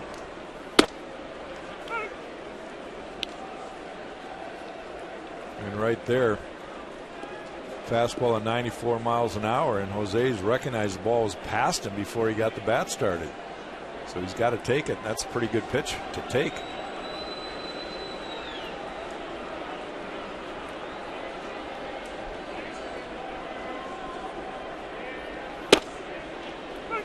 Comes right back with his best fastball of the night. Well, he's got Bautista thinking right now. That's what happens. Kind of pitching backwards through a lot of breaking balls his first couple at bats, and now he's pounding the fastball.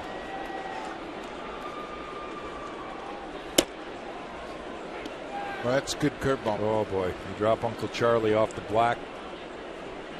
Tough to lay off that pitch right there. Buchholz has pitched at least 7 innings in all 5 of his previous starts. Back with the curveball here.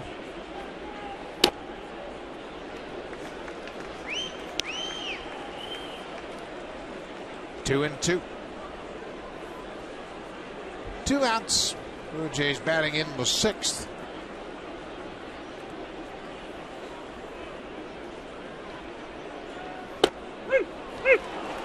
Bautista is called out on strikes. That fastball ran back over and caught the outside corner. That's 7 strikeouts, and Bautista's having a chat with Bruce Dreckman about that last pitch. So we'll go to the top of the 7th.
Mark Burley is back out for the top of the 7th inning. Burley has given up 7 hits, but 3 of those have been home runs. They've accounted for all 4 of the Red Sox runs.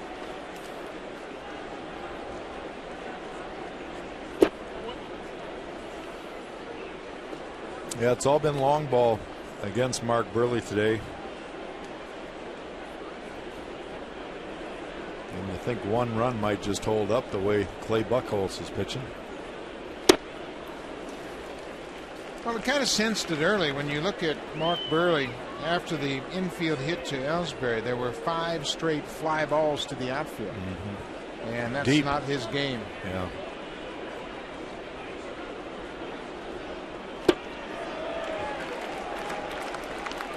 Ahead of David Ross, 1 and 2. And those kind of pitches are really Mark Burley's game right there. He's getting Ross to swing at the fastball away, the little sinker, and then come back with breaking ball down. Now he's going to throw the changeup. On the ground is Stewart backhands and throws to first for the out. 1 down. The 2013 Honda CR-V, an IIHS top safety pick. Honda is the official vehicle of the Toronto Blue Jays.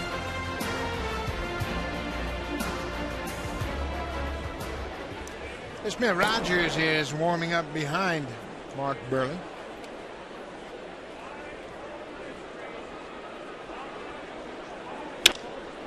Ellsbury goes after the first pitch. Rasmus gets over and makes the out. 2 down. Well, right there, that's a good break for Mark Burley. Keeps his pitch count down here. He's already at 101. And you never know if he can get Johnny Gomes here. If maybe John Gibbons will let him go out and pitch the 8th inning. Saw Pat Henkin hanging up the phone, and then he looked at the Red Sox lineup that they have posted down in that bullpen. Make sure they were in the right spot. Now Gibbons continues to chat with Gibbons, and he tells Rogers the batter he has. Rogers might have Dustin Pedroia if Johnny Gomes can keep the inning alive.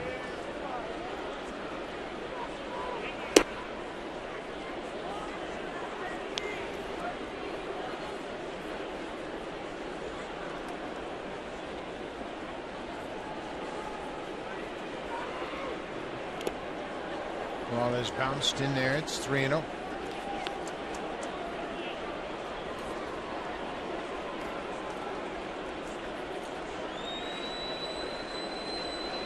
Burley has thrown 104 pitches. His season high was 2 starts ago. He threw 108 against the Yankees here at Rogers Center, going 7 innings.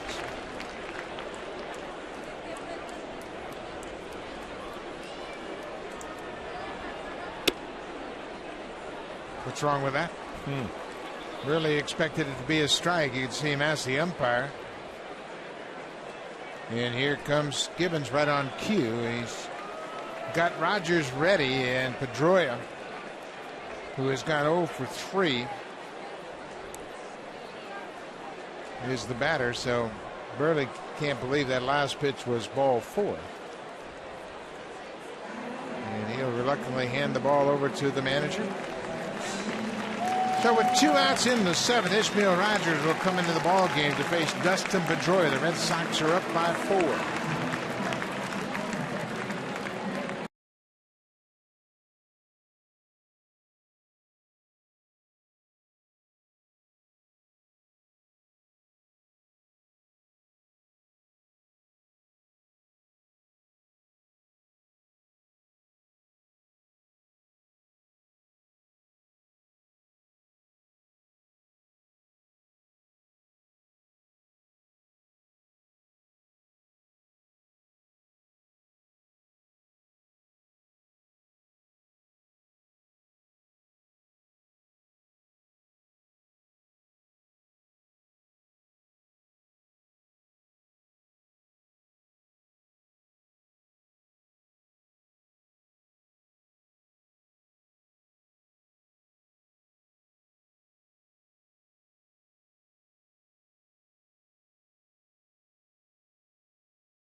And certainly coming out of that inning with 2 outs, and what he thought was a strike to Johnny Gomes was called a ball, and now he'll hand it off to Ishmael Rogers, who's making his 13th appearance. And as a starting pitcher, certainly you'd like to be able to finish an inning, and you know you're probably in line for loss, but if you get out of the inning and your club comes back, get you off the hook, maybe even get you a win. That's just it right there. Burley just 1 out away from bringing the boys back in. Buckles is probably reaching the end because of his pitch count, but he's been lights out tonight. Dustin Pedroia. Next one upstairs. Rogers inherits a base runner at first, and he's not been particularly good at stranding those base runners. He's allowed 3 of 6 base runners that he's inherited to score. Pedroia with a big hack. That's in his wheelhouse right there, right around his neck. Yeah, he loves them up in the zone. He can tomahawk them with the best. Been Rookie of the Year and MVP, 2-time Gold Glover. And he's proven everybody wrong.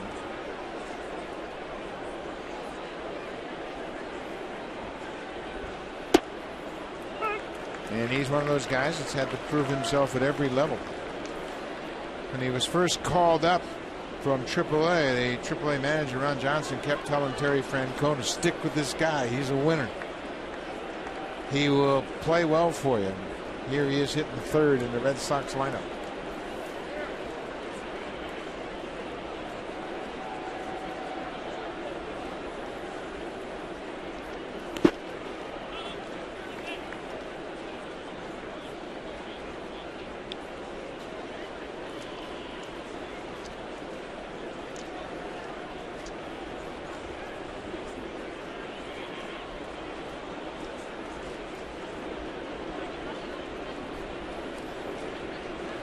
Two balls and 2 strikes. Johnny Gomes with his 2nd walk of the night. He's at first.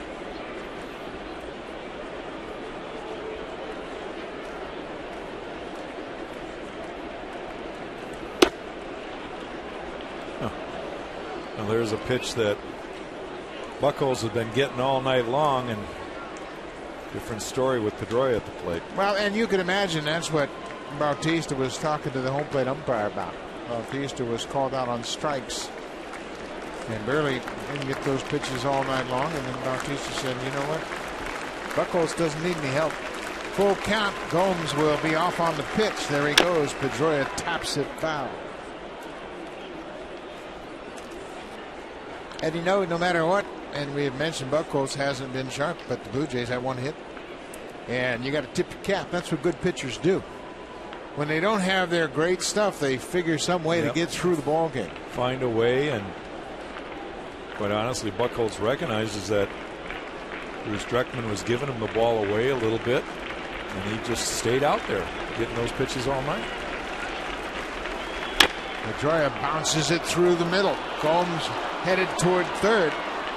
Pedroia has his first hit of the night, and he does exactly what Boston was hopeful of.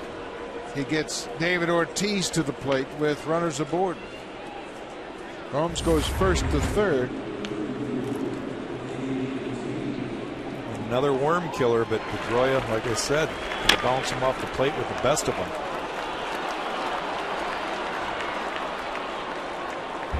Well, that's a sign of a great hitter.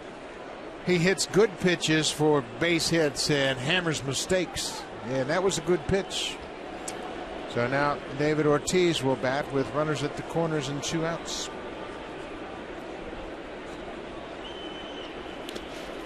Ball gets away from Arancibia. Here comes Gomes, and he's going to score. So Rogers allows the inherited runner to score. Gomes scores, and Mark Burley continues to have a frustrating night. Wild pitch charge to Rogers. And unfortunately, that's going to go down as an earned run for Mark Burley, and that'll close the book on him.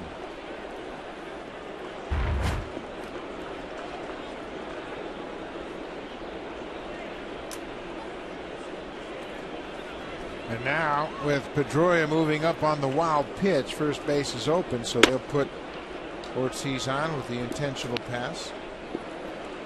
Yeah, and that's the frustrating part for a starting pitcher. They have been out here all night, and I know I got myself in a jam, but let me try to get out of the inning. And he certainly had enough left in his tank. Dustin Pedroia got a bouncing ball single off the relief pitcher, Ishmael Rogers, and then Johnny Gomes scores on the wild pitch. That's the frustration for a starting pitcher. And quite honestly, I think this is kind of a new experience for Mark Burley. You know, all the success he had in Chicago, World Championship year with the White Sox, and going to Miami. A little bit of an unusual year last year, but I don't know if he's ever gone through at the major league level anyway, this kind of start. Just 1-1 coming into this game. I mentioned he allowed 3 home runs in his previous start against the Yankees and 3 more tonight.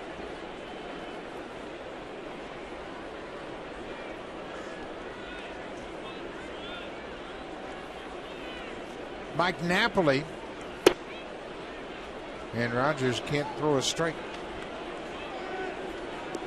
Napoli has flied out, homered, and walked.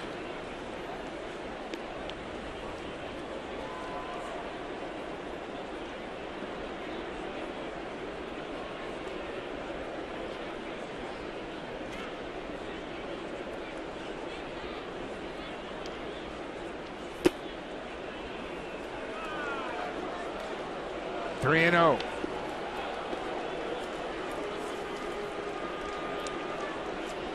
John Gibbons on the phone again, kind of wondering who's available down the bullpen.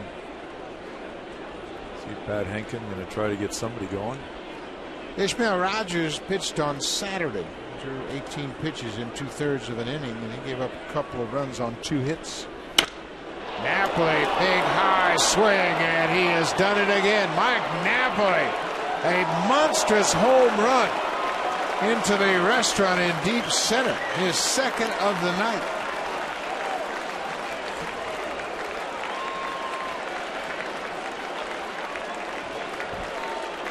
You give a power hitter a lot of pitches to look at, and he'll catch up to just about anything. Well, you spot him 3-0, and then you groove one. Napoli had a tough night last night, striking out 4 times, but you know that's not why the Boston Red Sox went to get him. They went to get him to hit mistake pitches, and that's one of them right there. And that is a no-doubter. Napoli loves hitting in this ballpark and always has success here, and he hits a big home run to deep center. He's driven in 4 tonight after striking out 4 times last night. That's the beauty of baseball. Got a chance to do something every night, and you have a very short memory.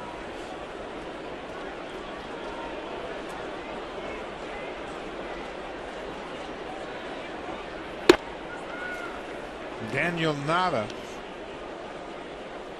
homered in the 4th after Napoli hit his first home run. Everybody on that Red Sox bench looking at where that ball landed up in the Sightlines restaurant here at Rogers Center. Nava gloved by Asturias. He dove and snared that line drive. That ends the inning. But the Red Sox add 4. Mike Napoli a 3-run home run. Nava makes a bid for a base hit, denied by Asturias.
MLB All-Star Game voting. The 2013 MLB All-Star Game is Tuesday, July 16th at Citi Field in New York.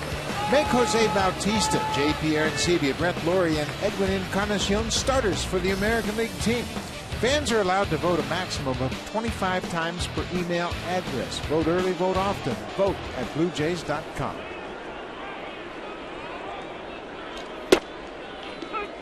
Clay Buchholz pours that fastball in there for a strike. Encarnacion, Linden, Cabrera.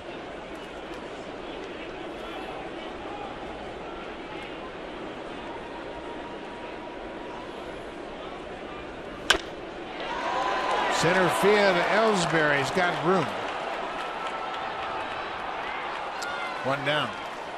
You talk about taking control of a ball game. Clay Buchholz, since he walked Bautista in the 4th, has retired the Blue Jays in order. 10 straight. That was an inning, Buck, where he was a little shaky with his command, but Blue Jays just had a tough time putting together any kind of quality at bats and let him back in kind of, and he's been on cruise control since. Now he's spotted with 8 runs. It's going to be awful, awful tough for the Blue Jays.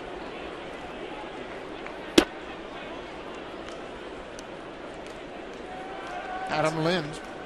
He is grounded out and flied out to left. It's a simple game with 8 runs to work with. You throw strikes. say, I dare you to hit it.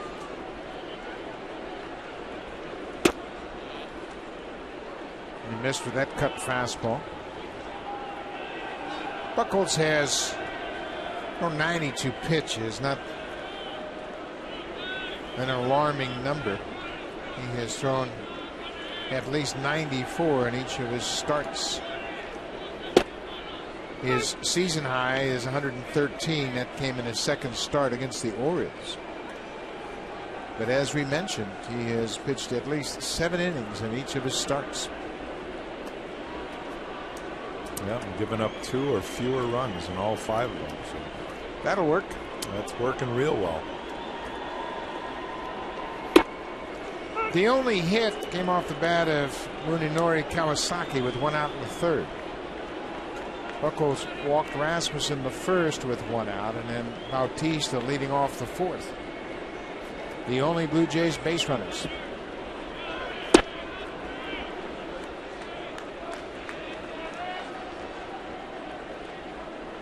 Full count to Lind.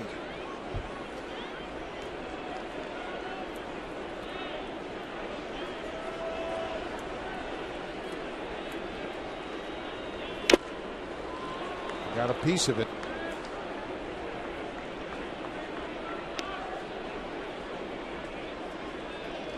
Coming into this game, Lind has had a lot of success against Buchholz. He's 11 for 35 with a pair of home runs.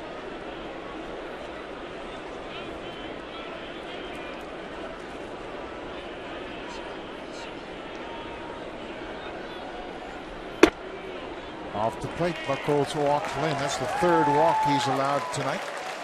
This copyrighted telecast is presented by authority of Rogers Blue Jays Baseball Partnership and may not be reproduced or retransmitted in any form. And the accounts and descriptions of this game may not be disseminated without the express written consent of Rogers Blue Jays Baseball Partnership.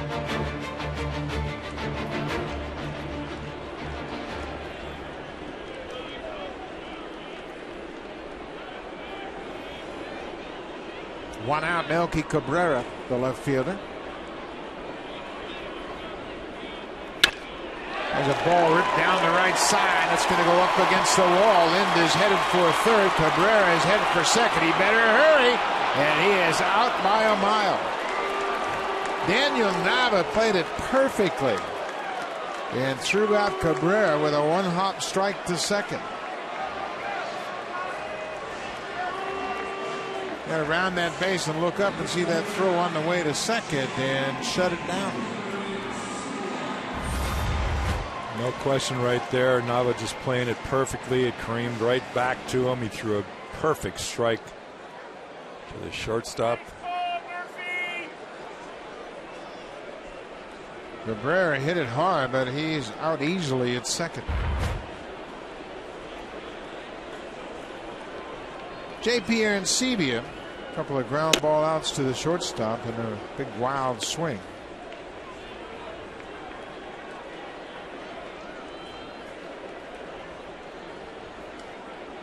All the Blue Jays momentum they gained last night with a 9-7 win down the drain. Clay Buchholz never let him get into the game. Well, that's an overstatement tonight. It's unfortunate, and it's tough when you've got one of the game's best, the hottest pitchers on the mound. But last night, what they were able to do is grind out some at bats, and tonight just really struggling at the plate. Only 2 hits, 3 hits. Arancibia takes strike 3. Buchholz has 8 strikeouts. For a 6th time this year, Clay Buchholz has pitched 7 innings.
Saturday, May 4th, the Blue Jays will take on the Seattle Mariners. The game starts at 1:07 p.m. There are special kids' price tickets in the 200 and 500 level outfield seats.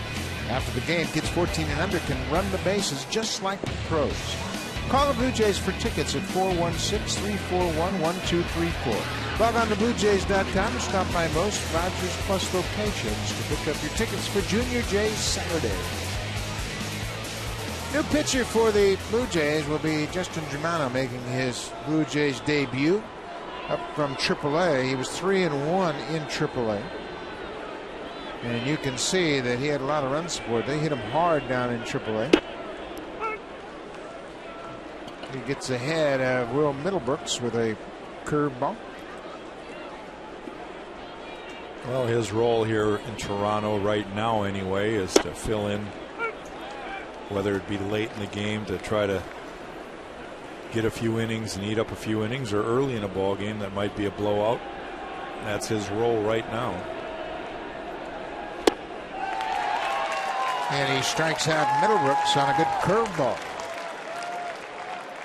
Germano is 30 years old. He was originally signed by the Padres in 2000, and here's another look at that good hook. Good tight spin right there. Getting his first strikeout. Germano made it to the big leagues with the Padres in 2004. He spent time in the big leagues with San Diego, Cincinnati, back to San Diego in 2007 and 8. And then Cleveland, and Stephen Drew has another hit. He's homered, singled, and grounded into 2 double plays.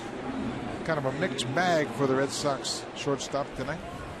Yeah, 2 4.63s.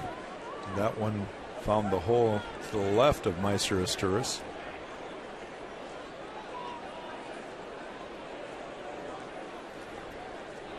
Eighth inning, and it's all been Red Sox. 8 runs on 10 hits, and they've hit 4 home runs tonight.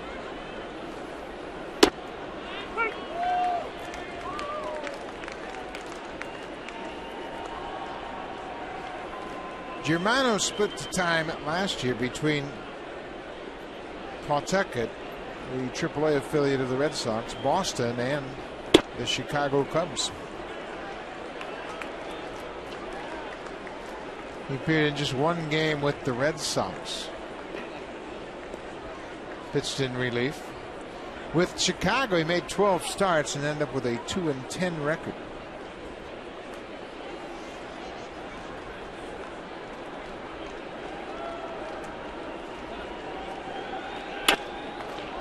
Ross waits on the breaking ball, and that's a fair ball, and it bounces out of play into the seats.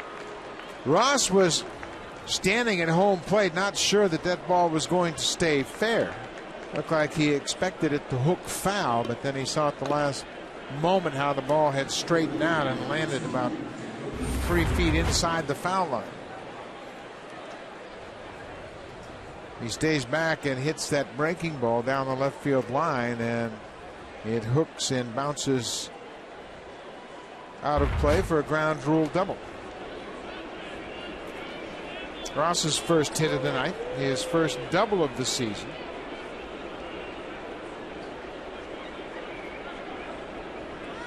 Back to the top of the order, Jacoby Ellsbury is 1 for 4 so far. The infield is come in, and they're playing halfway.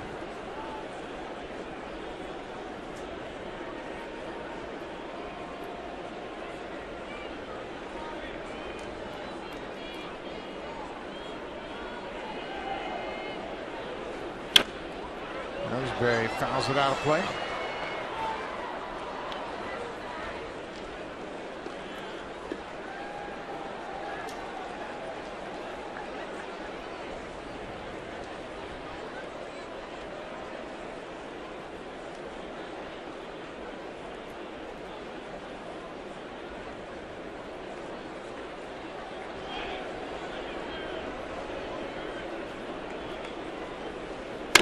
Bouncing ball. Asturias looks to third to hold Drew there, and Ellsbury's retired.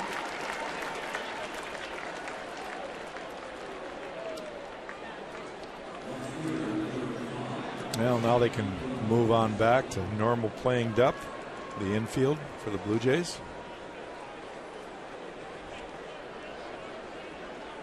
Germano wants a new baseball, and Johnny Gomes will be the batter. He has walked twice and flied to center twice. He got the start in left field tonight.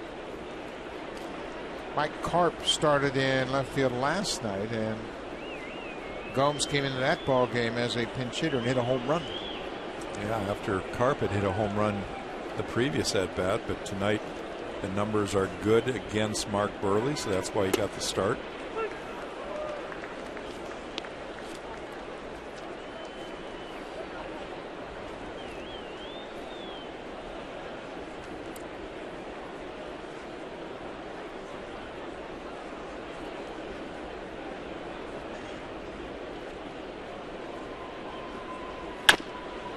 Ground ball. This should end the inning. His tourist to Encarnacion. Gomes is retired.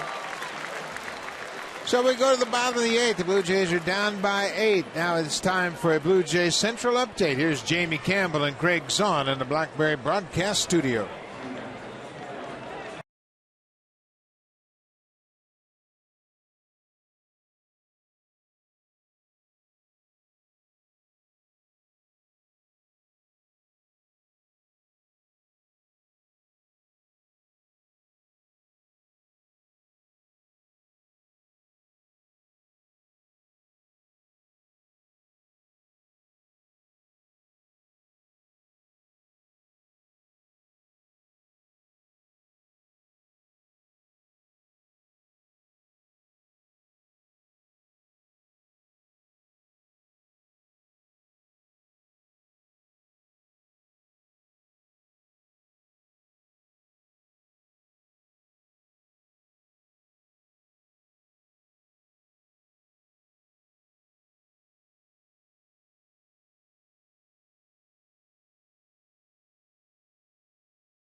Of the season against no losses. He goes 7 innings for a 6th time in the season already, just 2 hits. And Jack, he was pretty good tonight. Well, he's probably not as good as he's been, but good enough with 8 runs to work with early. And you know, Clay Buchholz is smart enough and understands the game enough not to be walking anybody late, although he did walk Adam Lynn in the 7th inning. But this has been a pretty easy one for Clay Buchholz. He can enjoy the night and turn it over to Alex Wilson. Wilson making his 7th appearance of the season. We'll try to finish this up. It'll be 8-9-1 for the Blue Jays. Clay Buchholz, shutting out the Blue Jays over 7 innings, has taken over the lead in the American League with a 1.01 ERA. He came in second to Matt Moore, and he will now take over that lead.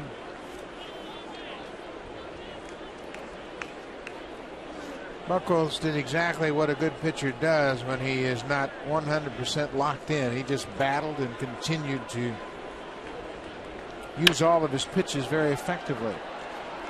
Torres hits one into the seats along the left side. Yeah, he started out early in the game, threw a lot of breaking balls, and he had a good crisp curveball, good cutter. And as the game progressed, he primarily was able to spot the fastball away. Home plate umpire was giving him a little bit on the outer half, and he took advantage of that.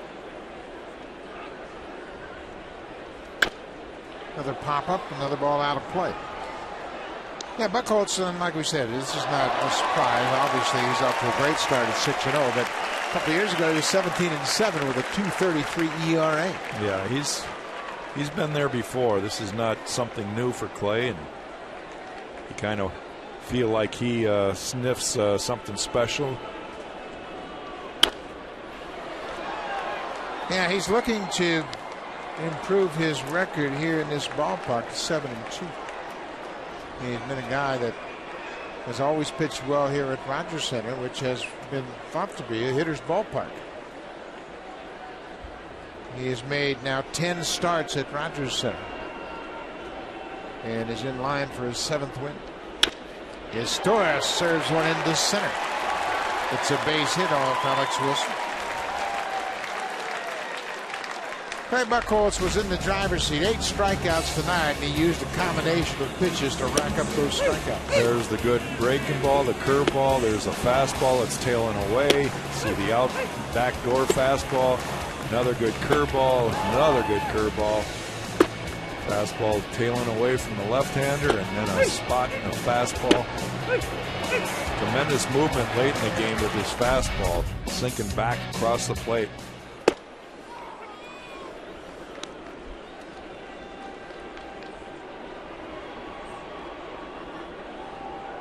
Shortstop Munenori Kawasaki is 1 for 2.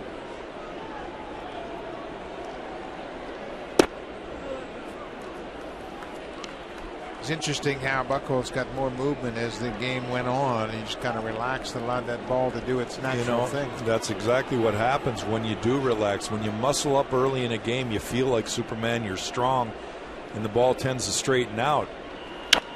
When you let your arm take over, you seem to have that movement, and it's all about your wrist and how you release the ball. But he's got all the pitches, and when he's on, he's a tough one.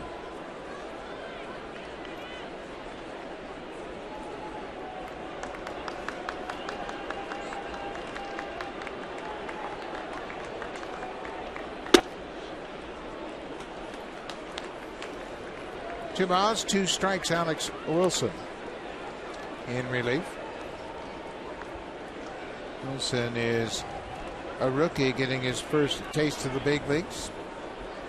He was a 2nd-round selection in the June draft by the Red Sox in 2009. He's made it quickly through their minor league system. Here he strikes out Kawasaki with a good pitch on the inside part of the plate. Blue Jays have struck out 9 times tonight.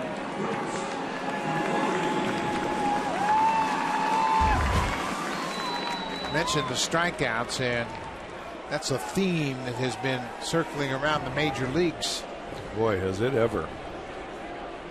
Brett Laurie, he has a strikeout tonight. He's also grounded out twice. Of course, we're in the 1st of May, and the major leagues set a record for strikeouts in the month. They had 5,992 strikeouts in April. Almost 6,000 strikeouts for all of baseball in 1 month. There was also a record with an average of 15.29 strikeouts per major league game. And that's not including fragmented baseball months. March, you start a few games, sometimes October, but this is a full month. The average has been higher than any month. 15.9 strikeouts per game. And it's a trend. The last 8 months of the highest strikeouts per month have been the last 8 months of the baseball season in 138 years of history. So the strikeouts have really jumped. Boston has set a new record in strikeouts for the month of April. You know, it kind of equates to the philosophy of hitting. It's all or nothing. It's go for the down, swing from your heels. If you run into it, you hit a lot of home runs. If you don't, you strike out. It's not a lot of hitters grinding out good at bats and trying to move runners over.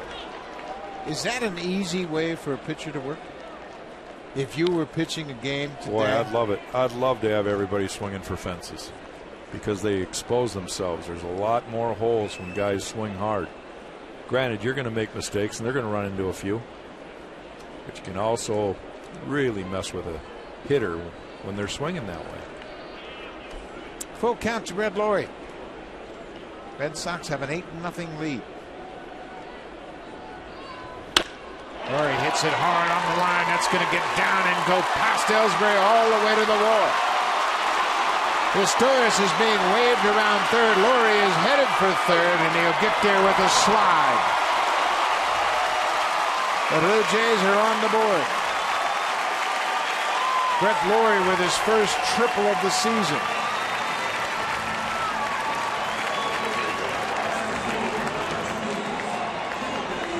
That was a line drive shot that skipped right past Ellsbury and went all the way to the wall. You see his head down. That's a good sign right there. Early when Brett got called up, he was pulling off balls. His timing was off a little bit. It really shows his eyes on the baseball there and uses his hands. It was a line drive. Kobe Rasmus has walked in on 0 for 2 tonight.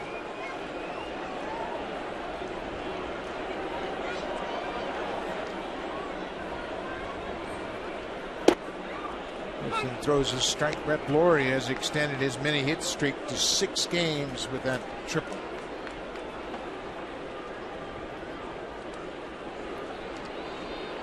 Only the 3rd hit tonight for the Blue Jays. So.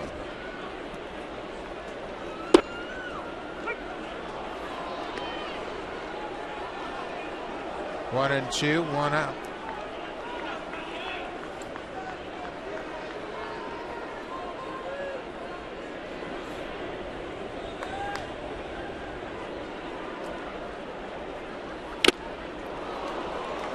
High fastball, and Rasmus strikes out.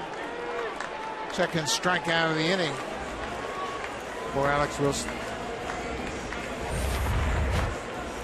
Well, 2 good hard curveballs, and then they just climb the ladder with the fastball. That's been an issue with Kobe, and the word's getting out. Now he strikes out twice tonight. Bautista takes a breaking ball off the plate.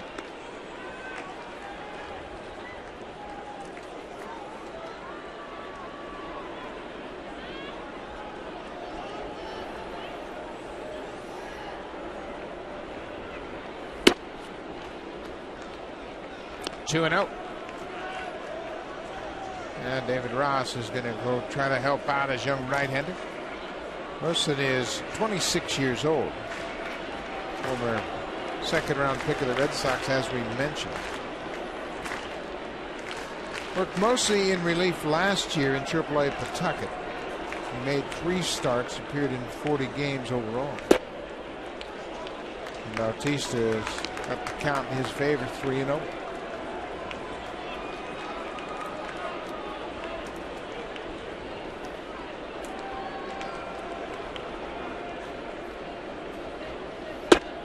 Taking all the weight.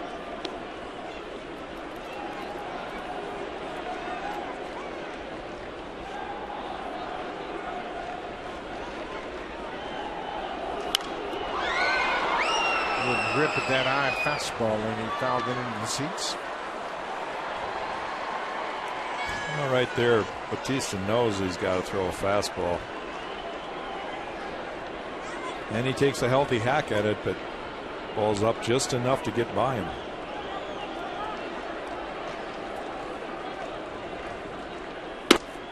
Bautista takes a walk, his second walk tonight.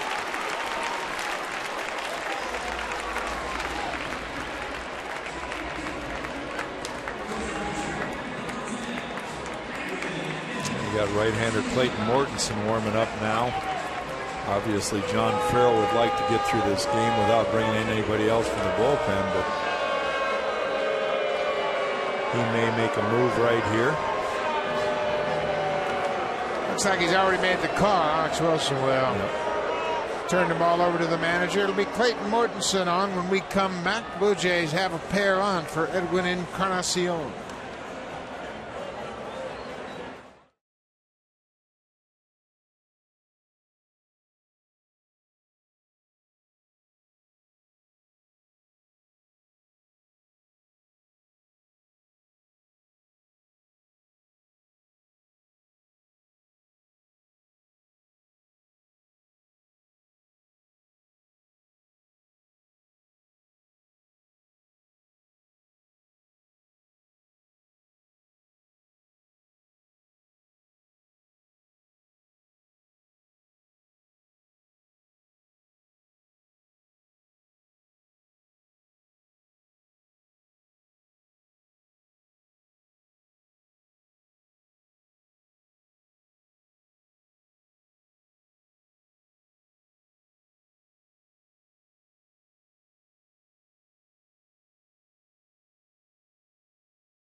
The right-hander Clayton Mortensen comes into the ball game, his 9th appearance, and I bet he wasn't really thinking about pitching in this ball game, but he had to crank it up. John Farrell wanted a new arm to face Edwin Encarnacion with a couple aboard here. Mortensen just turned 28 years old. He was originally with the St. Louis Cardinals, and then he was traded to Oakland in the Matt Holliday deal, along with former Blue Jay Brett Wallace. He has spent time in Oakland, St. Louis, Colorado, and now Boston. Edwin Encarnacion, his 8-game hit streak is on the line here against Mortensen. He is 0 for 3 so far.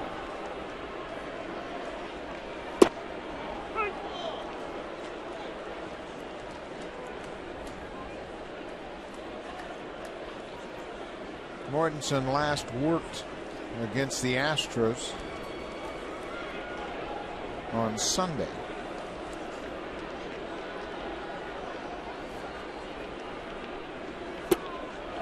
Breaking ball downstairs. After has scored a 7th inning. And he's been a guy that has been able to give John Farrell more than 1 inning if needed. 6 of his 8 previous appearances have been an inning or more.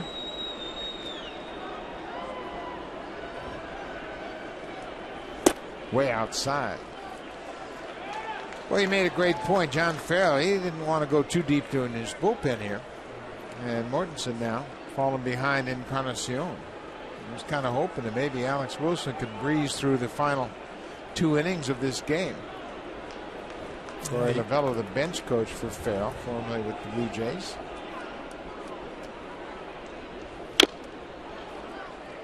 Yeah, it's a little unusual. I mean, they're coming into this inning, there was 8-0, and Alex Wilson gives up a base hit to Esturis.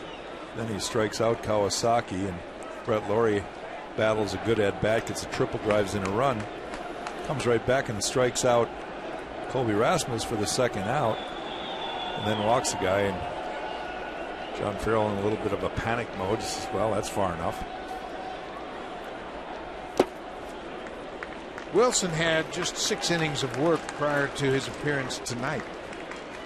Giving up 4 hits in 6 innings. I'm sure he had thoughts of pitching a couple of innings and getting some work in tonight. Encarnacion at the plate, full count. Bautista at first, Laurie at third. Bautista will be off on the pitch. There he goes. Bouncing ball up the middle. Stephen Drew takes the short hop and makes a nice play to end the inning. Drew was deep at short, had a long run, and throws out Encarnacion. Will go to the ninth. It's all Boston.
going to be just a couple of days before they play open air baseball. It was a gorgeous afternoon here in Southern Ontario, and now the roof is actually, it was open a couple of different times today just to make sure everything is working in anticipation of open air baseball. Probably happen over the weekend. Yeah, a couple safety checks away from.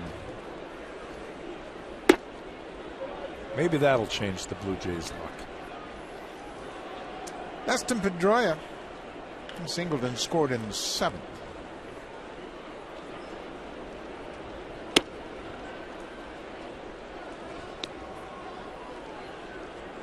Dustin Germano in his first big league inning of the season last inning. Gave up a couple of hits, but got 2 ground ball outs to end the inning. Well, pitchers come into situations like this. Of course, nobody really cares to pitch in these kind of games, but case for Germano, he's pitching for his career in baseball, really. I mean, he's got to take this seriously. There's always scouts at games.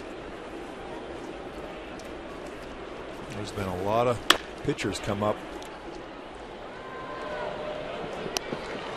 and down for the Blue Jays already this year, and quite a few of them have not stuck around. So Germano giving his shot right there as Kawasaki makes a nice play.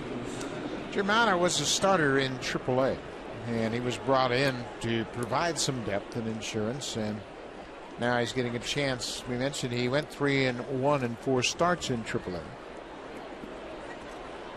Germano will face a pinch hitter. Mike Karp will bat for David Ortiz. Ortiz had a double in the 6th, and he had to really exert himself as he beat the throw into second with a slide. Then he had an intentional walk and came around to score on Napoli's 3-run homer. So he'll get the rest of the night off. Mentioned Karp last night. He started in left field and hit his first home run of the season. It's one of 2 home runs that Morrow allowed in the 4th inning.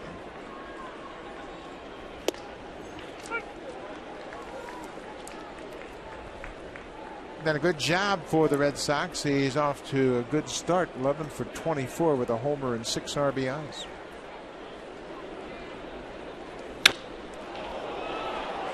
He might have hit another one. Bautista will watch this one reach into the seats. Mike Karp has homered for a 2nd consecutive night. He was replaced by a pinch hitter last night, Johnny Gomes, who hit a pinch hit home run, and tonight he knocks one out as a pinch hitter.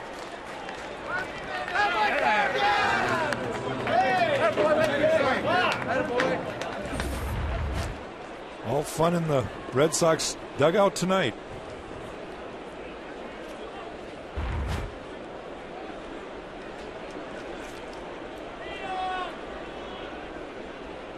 Mike Napoli has hit 2 long home runs here tonight. ESPN Hit Tracker says that Napoli's first home run went 472 feet, longest of his career. His second one went 467. That's making up for 4 strikeouts, isn't it? Well, that's making sure that there's no gloves trying to dive over the outfield wall to rob him. This is laced down the left field line and bounces out of play. A ground rule double for Mike Napoli. The drive of the game brought to you by the 2013 Honda CR-V and IIHS Top Safety Pick. Honda is the official vehicle of the Toronto Blue Jays. That just sounded like a home run. And it went way up there. Above the Budweiser sign. 3rd deck, center field. All smiles. He had a rough night last night, and he made up for it tonight. 2 homers and a double.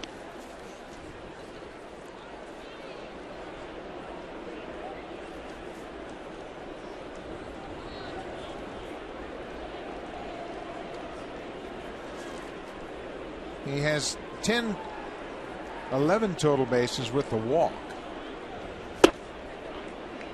And the most total bases for the Red Sox this season was 14 when Middlebrooks had 14 total bases against the Blue Jays back on the 7th of April. He had 3 home runs in that game. Almost his 4th.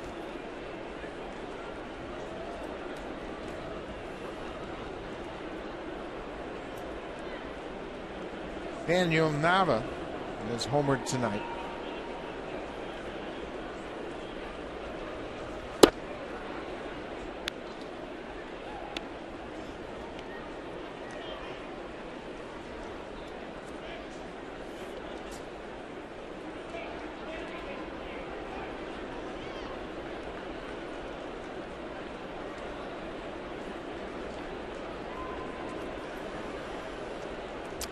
Nine-1 Boston. It's a bouncing ball foul up the first baseline. Tomorrow night, the rubber match, barring a historic comeback, will be Jay Happ, the left-hander, going to the mound, trying to win the series. He'll be opposed by the Canadian Ryan Dempster. Dempster off to a good start to his season. Red Sox are looking at their 19th win, so most of the Red Sox are off to a good start as a team. Now the fouls it off. And the first go around here at Rogers Center, Jay Happ had probably the best outing of any of the Blue Jay starters, so had a real good outing last time, except for 2 walks in front of a home run that cost him dearly. You take away those 2 walks and he had a real good outing in New York. Back-to-back walks to start the inning ahead of the home run. 1-2 to Nava. Base hit up the middle. Napoli is being waved around third. Nava will pick up another RBI. And it's 10-1 Boston. Now for a preview of what's coming up on Connected. Here's Ken Reed and Ivanka Osman.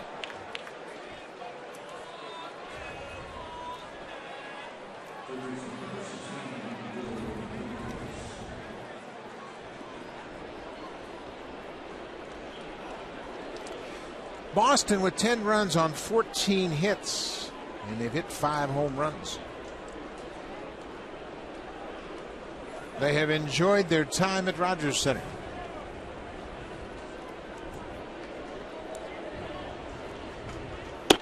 You mentioned Jay Happ. He one-hit the Red Sox in his first start April 6th. He went 5 2/3. The only hit he allowed was a leadoff double to Jacoby Ellsbury. He shut the Red Sox out over his 5 2/3. This ball is popped up as Sturis retreats into the outfield and makes the catch. Middlebrooks is retired. That's the second out of the inning.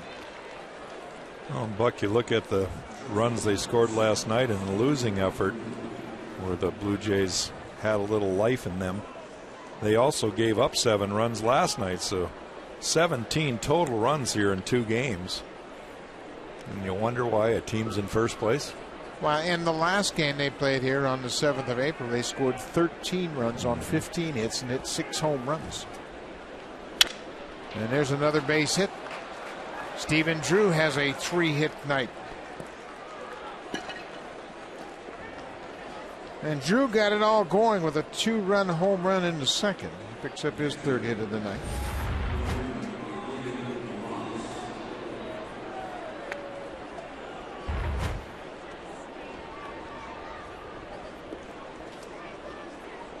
Not much manager can do in a situation like this when the opponents are swinging red-hot bats.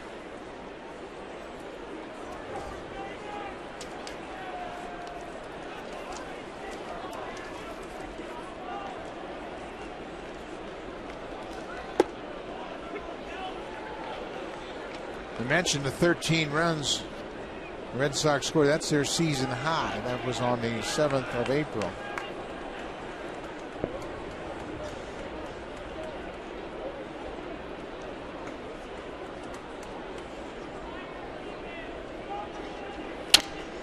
Broken bat pop up. Usturis, the second baseman, will make the catch, and the inning is over. But Boston adds 2 more. They've taken a 10-1 lead.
Tough night for the Blue Jays. They are down by 9 as they are set to bat here in the bottom of the ninth.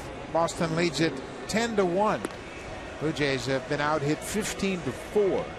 Clay Buchholz is in line for his 6th win of the season. Mike Karp stays into the ball game as the first baseman. Mike Napoli is out of the game. The Red Sox have given up their DH.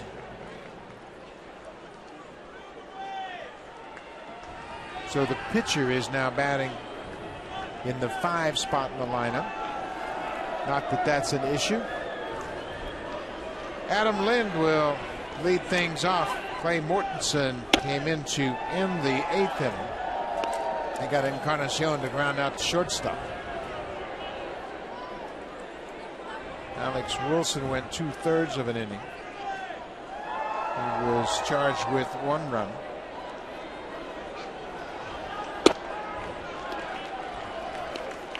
Brett Lawrie had an RBI triple against Wilson, and he extended his hit streak to 6 games. Blue Jays have just 4 hits.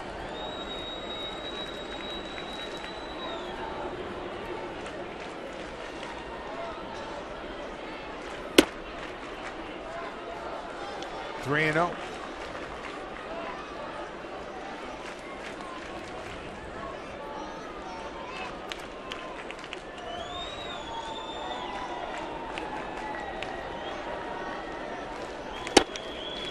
There's a strike. Adam Lind in this game with 45 at bats and still hasn't hit his first home run of the season. He's now on 47 at bats without a home run. There's a ball just missed downstairs, and Mortensen was kind of perplexed by ball 4. So Mark DeRosa will come to the plate as a pinch hitter. He will get an at bat here in place of Melky Cabrera.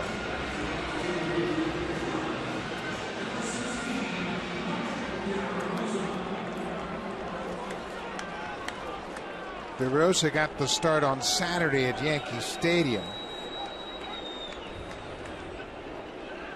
He was the DH in that game against CC Sabathia. Finished up the game 1 for 3. Well, before Brett Lawrie got called up, DeRosa was playing a little bit of third base on a consistent basis, but now that Brett has kind of stabilized that position, Mark just seeing limited roles as a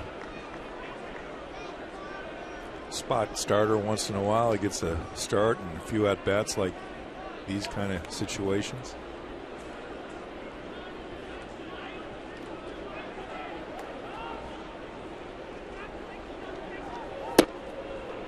He was signed as an extra guy, obviously, a guy that could fill in, play a little first if needed, third base. He's played in the outfield in the past.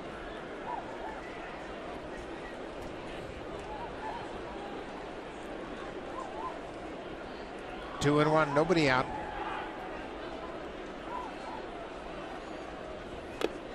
Check swing, fouled at the plate.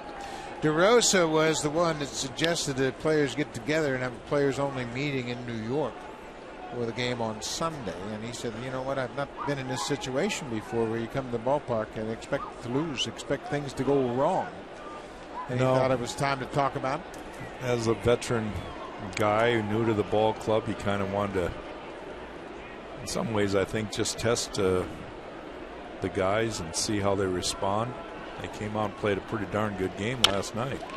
Bouncing ball to third. Middlebrooks to Pedroia, back to first. Double play. So Middlebrooks backed up and made a good play on the high hop, and then he threw a strike to Pedroia, and Dustin's one of the best at turning two.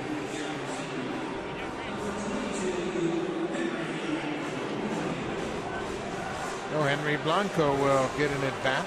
He and DeRosa haven't had many at bats, and Blanco has become the catcher for R.A. Dickey. This will be his 16th at bat of the season.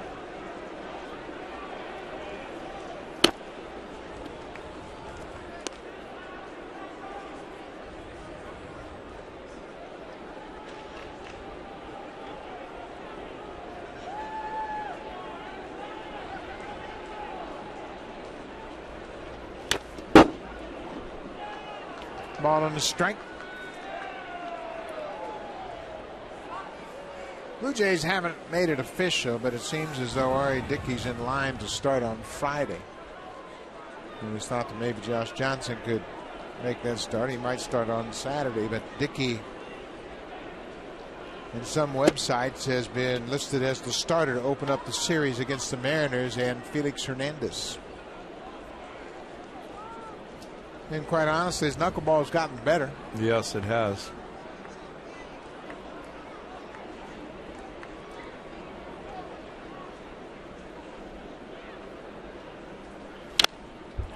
Blanco fouls it off. It's 2-2. R.A. was a tough luck loser in his last outing in New York. Like Jay Happy, made a mistake with a walk and then a home run, and take away that last home run that he gave up, and he pitches himself a gem. So it was a tough one to accept, but that's part of the game. Baseball will challenge you. If it was easy, everybody would be doing it. And these are some trying times for the Toronto Blue Jays. They're going to have to dig down deep inside and figure things out, see what they're made of.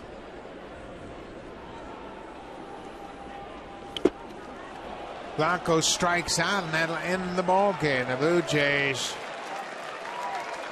take a beating at the hands of the Boston Red Sox. Red Sox will win it 10-1.